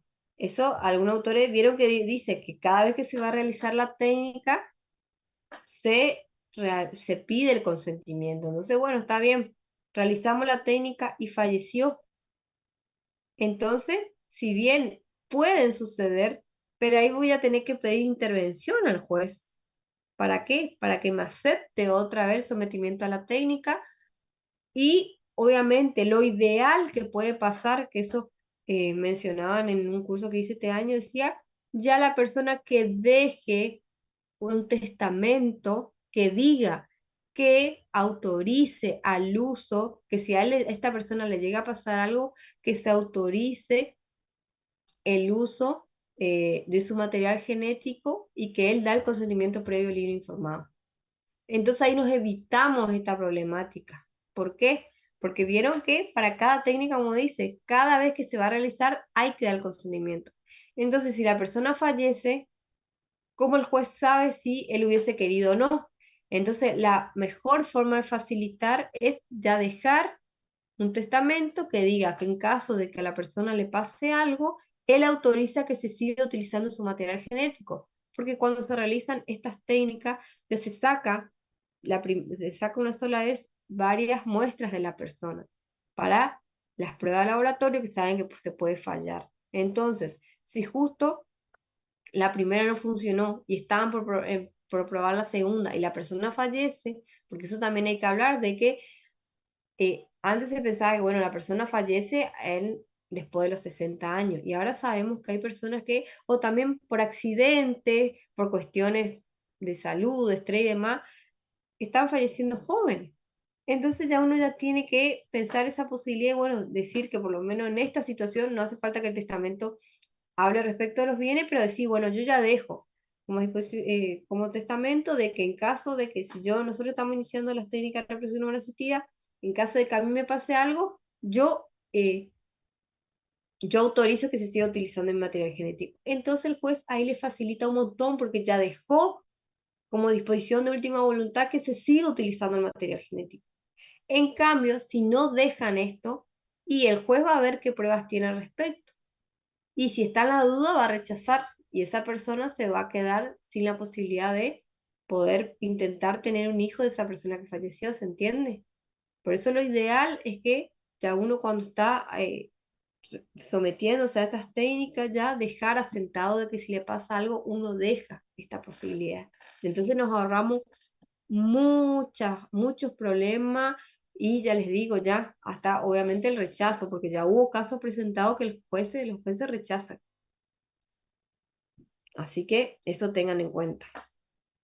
Y después las personas jurídicas existentes al tiempo de su muerte y las fundaciones creadas por su testamento. También la persona fallece y deja cierta parte de su herencia a las personas jurídicas existentes o fundaciones. Puede crear una fundación que al momento de su muerte, con tal dinero se cree la fundación tanto que ya deja el objetivo y demás, todo como se tiene que hacer. Uno puede hacer. Entonces recuerden siempre, ¿quiénes pueden suceder al causante? Y ahí las personas humanas, las conseguían en ese momento, la nacida después de su muerte mediante técnica de reproducción humana asistida, con los requisitos previstos en el artículo 561, y las personas jurídicas existentes al tiempo de la muerte y las fundaciones creadas por su testamento.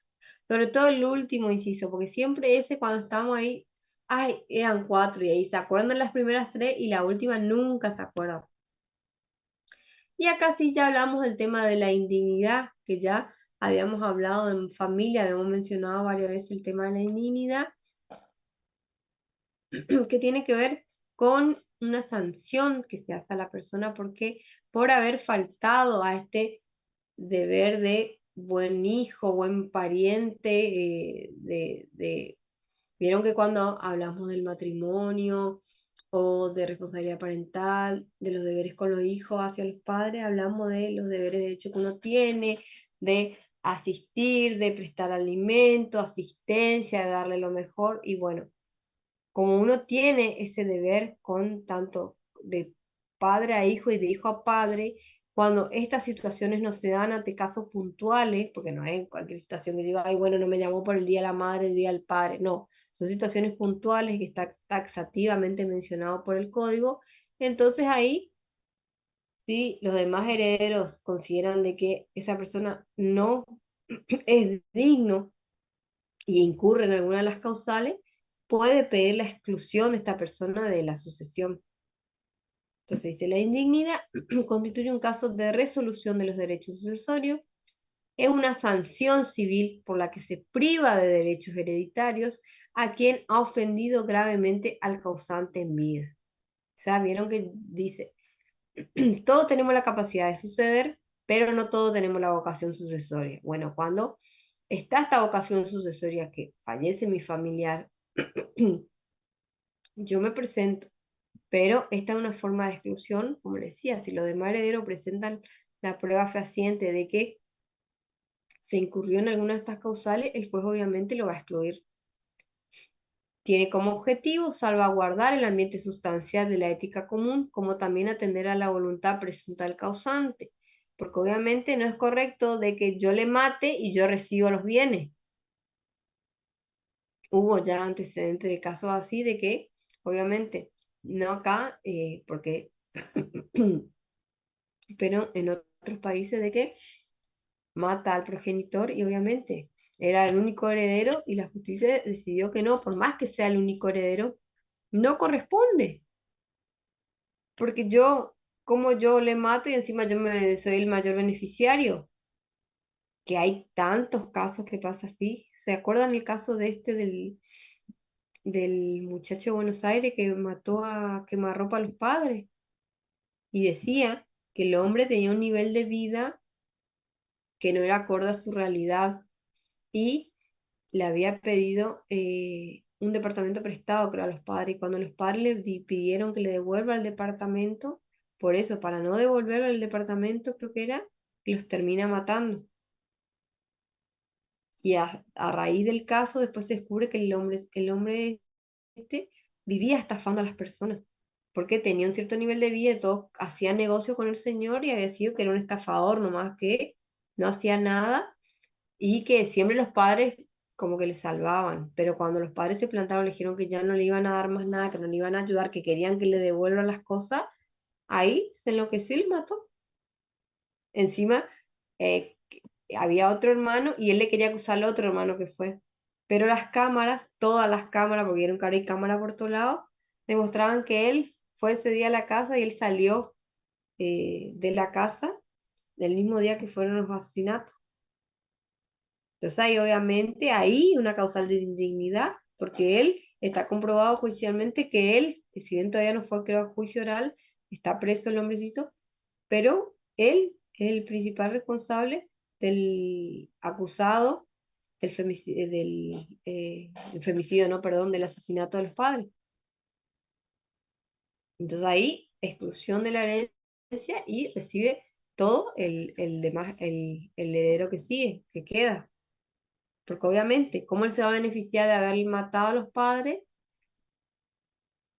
si él quería eso? Para que no le pidan la deuda y además para eh, él tener los bienes de los progenitores. Son, la verdad, casos lamentables, pero pasan en la vida real. Entonces el código nos dice cuáles son las causales que están expresamente mencionadas en el artículo 1281 y dice, son indignos de suceder los autores, cómplices o partícipes de delito doloso contra la persona, el honor, la integridad sexual, la libertad o la propiedad del causante, o sus descendientes, ascendientes, cónyuges, convivientes o hermanos. Esta causa de indignidad no se cubre por la extinción de la acción penal ni por la de la pena. Fíjense acá, por más que yo haya cumplido 5, 10, 15 años de prisión, no significa que yo termine mi condena y puedo presentarme, porque ya está hecho el daño. Entonces, ahí es claro el artículo. Después dice, los que hayan maltratado gravemente al causante u ofendido gravemente su memoria. O sea, si se comprueba que hay un hijo que maltrataba al causante, entonces también puede ser excluido. Los que hayan acusado o denunciado al causante por un delito penado con prisión o reclusión, excepto que la víctima del delito sea el acusador, su cónyuge o conviviente, su descendiente, ascendiente o hermano, o haya obrado en cumplimiento de un deber legal. O sea, acá es confuso el artículo, pero es así. Yo lo denuncio penalmente por algún tema, pero ese tema, por ejemplo, dice, excepto que sea la víctima, que la víctima del delito sea el acusador, por ejemplo. Vieron que cada vez se dan a conocer más casos de que los padres abusan de los hijos. Entonces, obviamente, si yo soy víctima de un padre abusador y esta persona muere, no se me puede excluir de la sucesión, porque encima de todo el daño que me causó, me dejan afuera como un castigo, es como revictimizar a la víctima. Entonces, por eso, si yo fui víctima de la persona, por más que yo lo haya denunciado, puedo presentarme igual, porque no es que yo quise, como por ser, como hace diferencia si fue otro delito, pero si yo fui la víctima, no se me puede excluir, porque si no, nadie denunciaría porque el día de mañana yo sé que puedo, ¿cómo es? Aunque en el caso de ser víctima, uno no va a pensar eso, pero el código tuvo en cuenta esta situación de que si yo fui víctima no se me puede excluir de la asociación. También acá, fíjense, los que omiten la denuncia de la muerte dolosa al causante dentro de un mes de ocurrida, excepto que antes de ese término la justicia proceda en razón de otra denuncia de oficio. Esta causa de indignidad no alcanza a las personas incapaces ni con capacidad restringida, ni a los descendientes, ascendientes, cónyuge, hermano del homicida o de su cómplice. Acá, bueno, obviamente que si la persona fallece de manera violenta hay que denunciar. Fíjense, ahora se dan muchos casos de que se enteran de que hay personas que hacía un mes, 2 meses vivían con el padre y no denuncian la muerte. ¿Por qué? Para seguir cobrando. Entonces, obviamente, si se descubre esta situación, esta persona es excluida de la asociación. Los parientes o el cónyuge que no hayan suministrado al causante los alimentos debidos, fíjense acá, los alimentos debidos, o sea, yo sé que mi padre necesita alimento y miro para otro lado, le digo a mis hermanos, no, ocúpese usted, yo no me puedo ocupar, no. Obviamente, si es justificable, si yo no tengo los medios necesarios, y bueno, obviamente me defenderé si mis hermanos me acusan de eso, pero es una causal de indignidad y que uno se lo puede excluir, porque obviamente hablamos ya de los alimentos de entre parientes, ¿quiénes son los principales obligados? Lo más próximo, en parentesco. Entonces, si yo le negué alimento a mi ascendiente, y obviamente después me pueden excluir. O también dice, o no lo hayan recogido en establecimiento adecuado si no podía valerse por sí mismo. También, si yo no lo interné cuando necesitaba cuidados especiales, salud y demás, porque también a veces está ese tema de que sabemos que la persona no puede estar sola y bueno, por el tema económico son varios hermanos y dicen, bueno, vamos a internarlo en tal lugar y ahí siempre salta uno que dice, no, yo no quiero que se lo interne porque no me gusta ese lugar, pero tampoco me quiero hacer cargo y bueno, después le pasó algo a la persona y pero después son los primeros que se presentan al sucesorio, por eso acá, ojo con eso. Acá, por ejemplo, hubo un caso muy, la verdad, muy lamentable, porque ¿qué pasó? El hijo no podía hacer cargo del padre. El padre tenía Alzheimer. Entonces lo interna en un hogar de ancianos que supuestamente le iban a atender, cuidar, porque también ese es un tema del que no se habla, pero el tema de cuidar a personas así, que necesitan un cuidado especial, una paciencia, y más cuando uno trabaja, es muy agotador. Si alguna vez alguno tuvo algún familiar adulto mayor en la casa, que necesita cuidado especial, y que por ahí tiene así principio de demencia, Alzheimer, alguna enfermedad, es cansador para la persona. Entonces, a veces los hijos como no pueden, no tienen el tiempo y además trabajan en cuestiones que por ahí les lleva mucha hora y prefieren internarlo. No es lo ideal, pero es una manera responsable de, bueno, decir, bueno, que lo cuide una persona que sí puede. Bueno, este hijo hizo ese sacrificio, lo mandó a un hogar de ancianos. ¿Qué pasó? El señor desapareció. Lo fue a buscar, le dijeron, no, no está con vos porque no está acá. Y el día anterior ya estaba lastimado en la cara, estaba lastimado el señor, le dijeron que se golpeó con la puerta. Entonces el señor sospecha de que ahí hubo un caso de maltrato. Entonces desaparece el hombrecito y en vez de buscarlos, ellos le llamaban al chico y le decían, no sabes si tu padre volvió a tu casa, no sabes. Encima, ya le digo, como el señor tenía Alzheimer, ¿cómo le iba a volver a la casa solo? La cosa que a los 2 días le encuentran muerto a 2 cuadras del hogar de ancianos donde vivía. A 2 cuadras. Entonces ahí se hizo la denuncia penal para el instituto porque sospechan de que ahí hubo algo turbio, una mala praxis o un maltrato de que escondieron el cuerpo y después lo plantaron ahí a 2 cuadras. Porque una persona 2 días con Alzheimer para que aparezca a 2 cuadras es muy poco. Porque acá hubo un caso también hace un año atrás en Salada, creo que era que se perdió un señor y apareció unos meses después, pero los huesos, pero ya le digo, meses después, no a los 2 días. Y este apareció a los 2 días muerto. Y ahí se inició, está denunciado penalmente el hogar de ancianos y bueno, está la causa ahí. Pero ya le digo, esa situación, fíjense, el hijo hizo el esfuerzo, le puso en un hogar para que esté mejor y lo terminaron matando al señor. Ese lastimosamente es un caso que, ¿cómo es? Eh, un caso que no tendría que haber pasado y pasó. Pero ahí, bueno, no se lo puede acusar al hijo porque el hijo no fue el culpable. Él lo internó en un lugar donde necesitaba, pero las autoridades no estuvieron a la altura de las circunstancias. Pero si se le pide así ayuda a un hijo y el hijo no colabora, también se lo puede excluir. Y acá está el tema de la afiliación. Recuerda que decía que si no lo reconoce en vida no puede acceder a los derechos hereditarios. Bueno, acá de vuelta recuerda, es el padre extramatrimonial que no haya reconocido voluntariamente el causante durante su menor edad. El padre o la madre del causante que haya sido privado de la responsabilidad parental también. Sabemos que para ser privado de la responsabilidad parental tienen que ser situaciones graves. Entonces, si se lo excluye, obviamente no puede después presentarse a la sucesión. Los que hayan inducido o coartado la voluntad del causante para que otorgue testamento o deje de hacerlo o lo modifique, así como los que falsifiquen, alteren, sustraigan, oculten o sustituyan el testamento. También acá vemos para una sanción para la mala fe de estas personas, entonces también se lo puede excluir. Los que hayan incurrido en las demás causales de ingratitud que permiten revocar las donaciones, 1571. ¿Qué dice? 1571. 1571.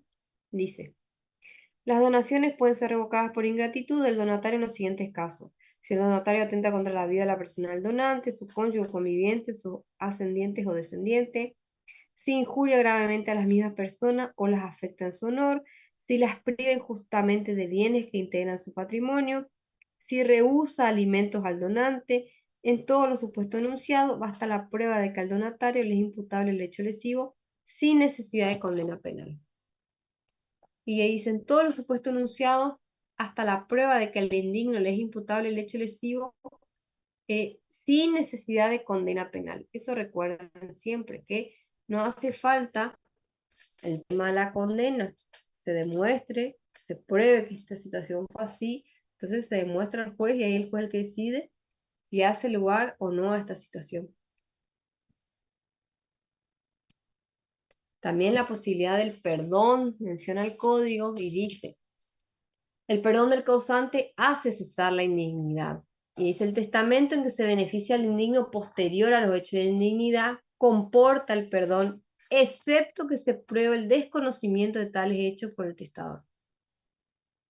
Entonces uno puede En testamento, si uno menciona a esta persona, el código considera de que se lo tiene por perdonado. Dice, salvo que la persona no sepa de las situaciones de indignidad, y ahí, bueno, ahí intervienen los otros herederos. ¿Cómo es el ejercicio de la acción?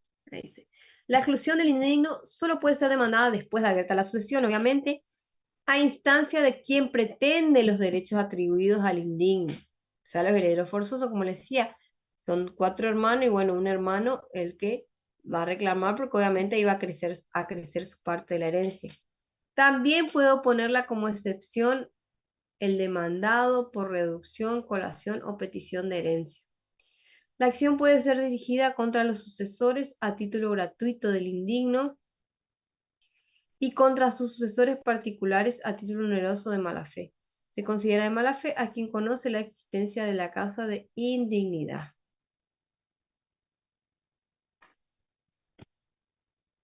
Caducidad. Ahí también vamos a ver en qué tiempo puedo presentar, porque no es que puedo esperar mucho. Una vez que se inicia la sucesión, dice, caduca el derecho de excluir al heredero indigno por el transcurso de 3 años desde la apertura de la sucesión y al legatario indigno por igual plazo desde la entrega del legado. Sin embargo, el demandado por el indigno por reducción, colación o petición de herencia puede invocar la indignidad en todo el tiempo. Después vamos a ver esta acción a qué se refieren. Pero en principio, desde que se inicia, yo tengo 3 años para, obviamente, para anunciar, porque como les decía, es a la presentación del proceso sucesorio que uno se presenta, uno pide la vocación sucesoria, entonces los demás herederos ahí es donde tienen que decir, no, señor juez, excluya a tal persona porque incurre en esta causal de indignidad. Había una compañera que me preguntaba si era una acción independiente. No, la exclusión no es independiente, sino que ya en la presentación vos tenés que decir me presento y solicitar que se excluya a tal heredero y ahí invocas la causal y presentas las pruebas que vos tengas. Efectos. Dice, admitida judicialmente la exclusión, el indigno debe restituir los bienes recibidos. O sea, si él ya está en posesión de esos bienes, debe restituir, dice, aplicándose los dispuestos para el poseedor de mala fe. Porque es importante esto, porque el de mala fe siempre, acuérdense que tiene una carga más grave de, obviamente, aquel que fue de buena fe, y se debe también pagar intereses de la suma de dinero recibida, aunque no los haya percibido. Los derechos y obligaciones entre indigno y causante renacen, así como las garantías que lo aseguraban. Y antes de la modificación del código, estaba la figura de la desheredación. ¿Qué dice la desheredación? Consiste también en la exclusión de un heredero forzoso. Acá también se excluía, pero la diferencia que la indignidad está dispuesta por el código, por la ley. En cambio acá era el causante el que en su testamento decía, yo excluyo a tal persona por tal motivo. Dice, por el agravio que aquel la ha inferido, configurativo de alguna de las causales previstas en la ley. O sea, era un instituto similar, solo que en vez de ser la ley la que designaba quién quedaba fuera de la herencia, en esta era el causante en el testamento. Y ahí dice que obviamente los motivos de su iluminación porque es como la misma figura y para eliminar esta situación de doble exclusión, entonces por eso el código solamente dejó la indignidad y eliminó la desfederación. Y se incorpora un último inciso vinculado a las causales de revocación de las donaciones, solución que permite derogar el régimen de la desfederación y evitar de este modo una doble regulación para situaciones prácticamente idénticas, porque así, si ya el Código de la Indignidad dice qué situaciones se puede plantear para y son los demás herederos que quedan vivos los que tienen que plantear, ¿para qué vamos a hacer de vuelta que la persona en su testamento digo, ya excluya a tal persona? Porque recuerden también que tiene que ser alguna causal mencionada en el código. Yo no puedo excluir a mi hijo porque sí, porque me llevé mal, porque no me hablaba, porque no me llamó. Eso no puedo plantearlo, porque ahí el código, el juez no me va a tener en cuenta. Tienen que ser las causales que están mencionadas taxativamente en el código. Si no, el código ya menciona quiénes son como les decía, los principales beneficiarios de la sucesión y los herederos forzosos. Entonces, si se excluye alguno, y el código el juez no va a tener en cuenta. Si no está en alguna de las causales de indignidad expresamente mencionada, el juez no va a tener en cuenta.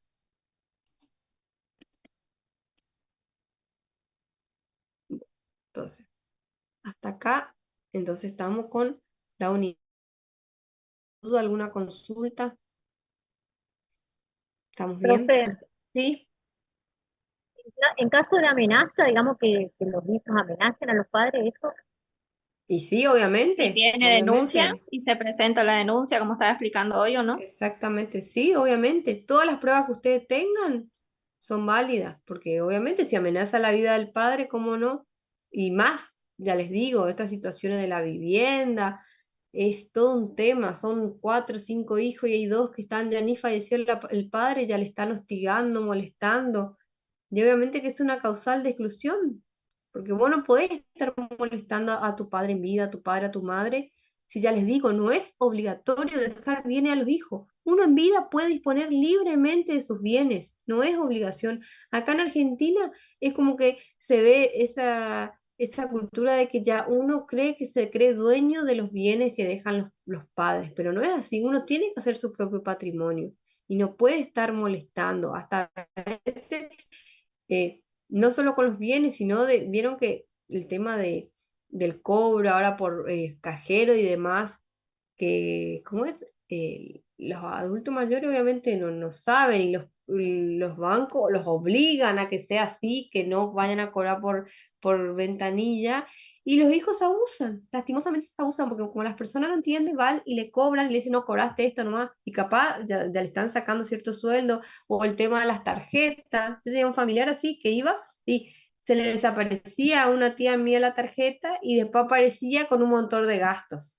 Y era la hija nomás, pero obviamente por vergüenza, eh, dejar pasar esas situaciones, no se le denunciaba, pero no tiene que ser así, porque ahí eso es un abuso, es violencia económica hacia los progenitores. O sea, uno no tiene por qué disponer de los bienes sin autorización, pero como les digo, pero además uno ¿sí? debe tener su propio patrimonio, porque ¿cómo sabes vos además que no es una obligación que tus padres te van a dejar algo? Exactamente, no es obligatorio, por eso, pero ya te digo, antes de morir hay hermanos ya que se están matando entre ellos y como yo digo, capaz ni sabes si te van a dejar, porque puede dejar un testamento, bueno, testamento no porque ya les digo, si uno deja en el testamento y la ley ya ella nos impone, por eso uno disponer en vida y si uno quiere vender todo, irse los últimos años de vida a vivir por crucero y uno lo puede hacer. No tiene por qué la obligación de dejarle nada a los hijos, y eso los hijos tienen que entender también, no pueden molestarle, y si hay un caso de hostigamiento, violencia, y denunciarlo. Entonces que quede ya expresamente el antecedente para que cuando si a esta persona le pasa algo, ese heredero sea excluido. Porque si bien, como les digo, la ley nos dice que tenemos vocación sucesoria y tienen preferencia al heredero forzoso, pero esos mismos herederos, si cometieron alguna falta, algún delito contra los progenitores que está mencionado en la indignidad, iban a ser excluidos. Es así. No tienen por qué recibir nada de ese progenitor. Bueno, voy a tomar asistencia rapidito. Profe, le consulto. Ajá. ¿Un boleto de compra-venta se puede incorporar al sucesorio en la denuncia de bienes? Y bueno, ese es el tema. El boleto de compraventa y como título tiene muchos años ya. Y 4. mm, Porque ya no se tiene más el tema del boleto de compraventa. ¿Por qué? Porque ahí se dan muchas estafas de que vos tenés un boleto de compraventa. La persona te vendió a vos, le vendió a 5 más. Y después cuando empieza a hacer los papeles se descubre que el que hizo primero fue el que tiene todos los papeles al día y los otros 4 se quedan sin nada. Por eso siempre investigar que ese inmueble, que el que te venda sea el titular, que ese inmueble ya no tenga otro antecedente, ¿me entendés? Por eso la importancia siempre de ir con un escribano responsable, porque ¿qué pasa? A veces la gente dice, bueno, vamos con este que es económico. pero por eso es económico, porque nos sigue todo el protocolo de los escribanos que corresponde. Entonces, hay que ver tu boleto de compraventa, ya te digo, no, ya no se toma más desde 2015, creo que ya no se hace, o sea, no se tiene como válido el boleto de compraventa por esta, ¿cómo decirte? eh, no tiene la formalidad necesaria para presentarse como título válido. O tiene que hacer el título de la propiedad. Compraventa ya no se tiene como título. Pero bueno, consultar a ver si tiene por lo menos si se hizo ante escribano, qué firma tiene, qué inscripción tiene, para ver si es válida. Pero yo creo que ya no sirve el boleto de compraventa como título válido. Por eso, ya te digo ya, por la falencia que tiene. Consultar con un escribano. Bueno, a ver, vamos a empezar con Goya. A ver, Barrientos. Barrientos. No está. Cáceres. Presente, profe. Ahí está, sí, ahora sí listas. Espinosa. Presente, profe. Ahí está. Flores. Flores tampoco, ¿dónde está? Y Pedroso. Pedroso de Presente, profe. Carmelina, sí, ahí está. Ahí está, Flor y Barriento. Voy a mirar a ver. Flores, presente, ausente. Y Barriento, también ausente. Ustedes hablan con esos compañeros, pues ya tienen otro ausente, ¿eh?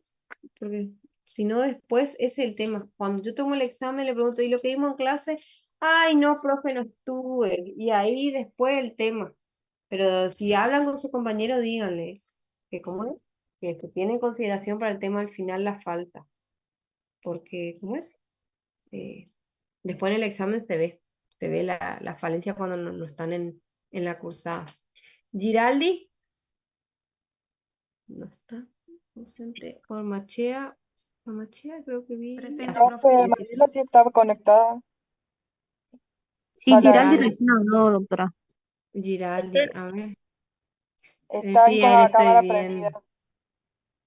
Ay, cierto, Mariela, tenés razón. Sí, de hoy ya estamos hablando, tenés razón. Mira, no me miraba acá rápido, no me parecía tener, perdón. Eso por mirar rápido. Ormachea, sí, Presente, Jessica profe. está, ahí está. Y Elpo, o sea, está Josefina Presente, también, sí, profe. sí, oye. La Arena Mauricio, Profe, el Mauricio no se pudo conectar porque estaba en su trabajo y no tenía conexión. pero bueno, decirle que trate de estar la próxima.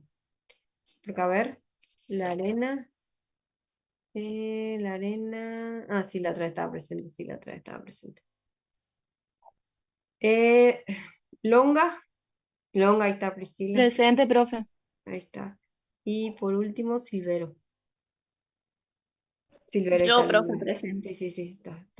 Ay, perdón, que por ahí vieron que hablamos, pero miro acá el cuadradito y por eso. Y encima la única que le identifico es Mariela, que siempre pone la cámara, entonces ya le tengo identificada. Y Josefina, por lo menos que tiene foto. En cambio, los otros, yo veo el nombre, pero no le ubico. Si ustedes por lo menos me ponen fotito, entonces ahí yo le ubico, ahí quién es, entonces ahí sé. Entonces, pues, cuando estamos en presencial también sé quiénes son por ahí los que más participan, los que más hablan. Tienen que, ¿cómo es? Ponerle la fotito. Entonces ahí uno por lo menos por la foto le identifica, porque ya nos vimos presencialmente, así que ya le tengo más o menos a cada uno. Bueno, hasta acá llegamos.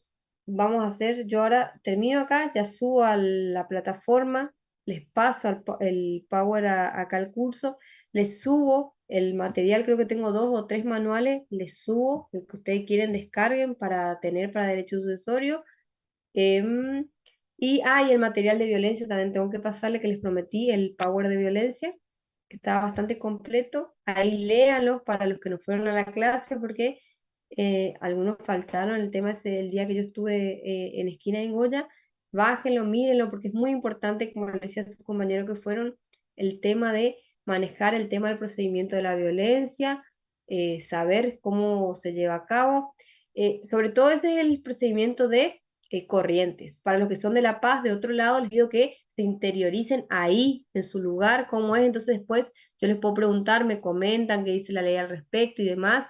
Como le comentaba ya a los compañeros, que acá se modificó en marzo del año pasado y es interesante porque admite la denuncia anónima. O sea, que vos denunciás, por ejemplo, a tu vecina, a tu prima, a tu familiar, y vos pedís que no se te mencione. Entonces a la persona se la trae hasta la sede policial, hasta la sede judicial, pero no se le dice quién denunció, porque también para evitar el conflicto familiar o entre vecinos, entonces no se dice, alguien denuncia y ahí también se está buscando la protección de la víctima y el deber de los organismos de salud, de educación, si tienen contacto con alguien que es víctima de violencia familiar, que tiene la obligación de hacer la denuncia, si no puede tener sanciones. Así que eso se incorpora y es muy interesante el tema de la violencia. Recuerden que no hace falta ir con un abogado, que se tiene que tomar la denuncia y en cualquier comisaría se tiene que tomar la denuncia. Y si no toman la denuncia, como le decía a sus compañeros, porque te dicen, no, es la comisaría del menor y la mujer, que se le acerque por lo menos en el móvil policial a la persona, porque estamos hablando de situaciones a veces con riesgo de vida, entonces tienen que facilitarle el acceso a la justicia a estas personas. Entonces, bueno, eso no me va a recordar, así que ahora ya termino acá y les paso todo el material para que tengan. La semana que viene de vuelta tenemos clase virtual, ahí vamos a dar la unidad 12, que ahí ya nos metemos de lleno, como la introducción de la presentación del expediente y demás, los datos que necesitamos, el tema de la aceptación, renuncia de herencia y un poquito más larga la unidad, y ahí ya voy a traer casitos para que charlemos en clase a ver cómo podemos resolver, así vamos practicando también el tema de los casos, y bueno, los dejo que ya vayan a disfrutar del fin de largo, que puedan descansar, y cualquier cosa, estamos comunicados en el grupo. Que tengan buen fin de. Nos vemos, profe. Chao, Igualmente, chao. profesora. Nos vemos, profe, que tenga buen fin de... Gracias, gracias. Que pasen bien con todas sus mamás o las que son mamás, que disfruten su día.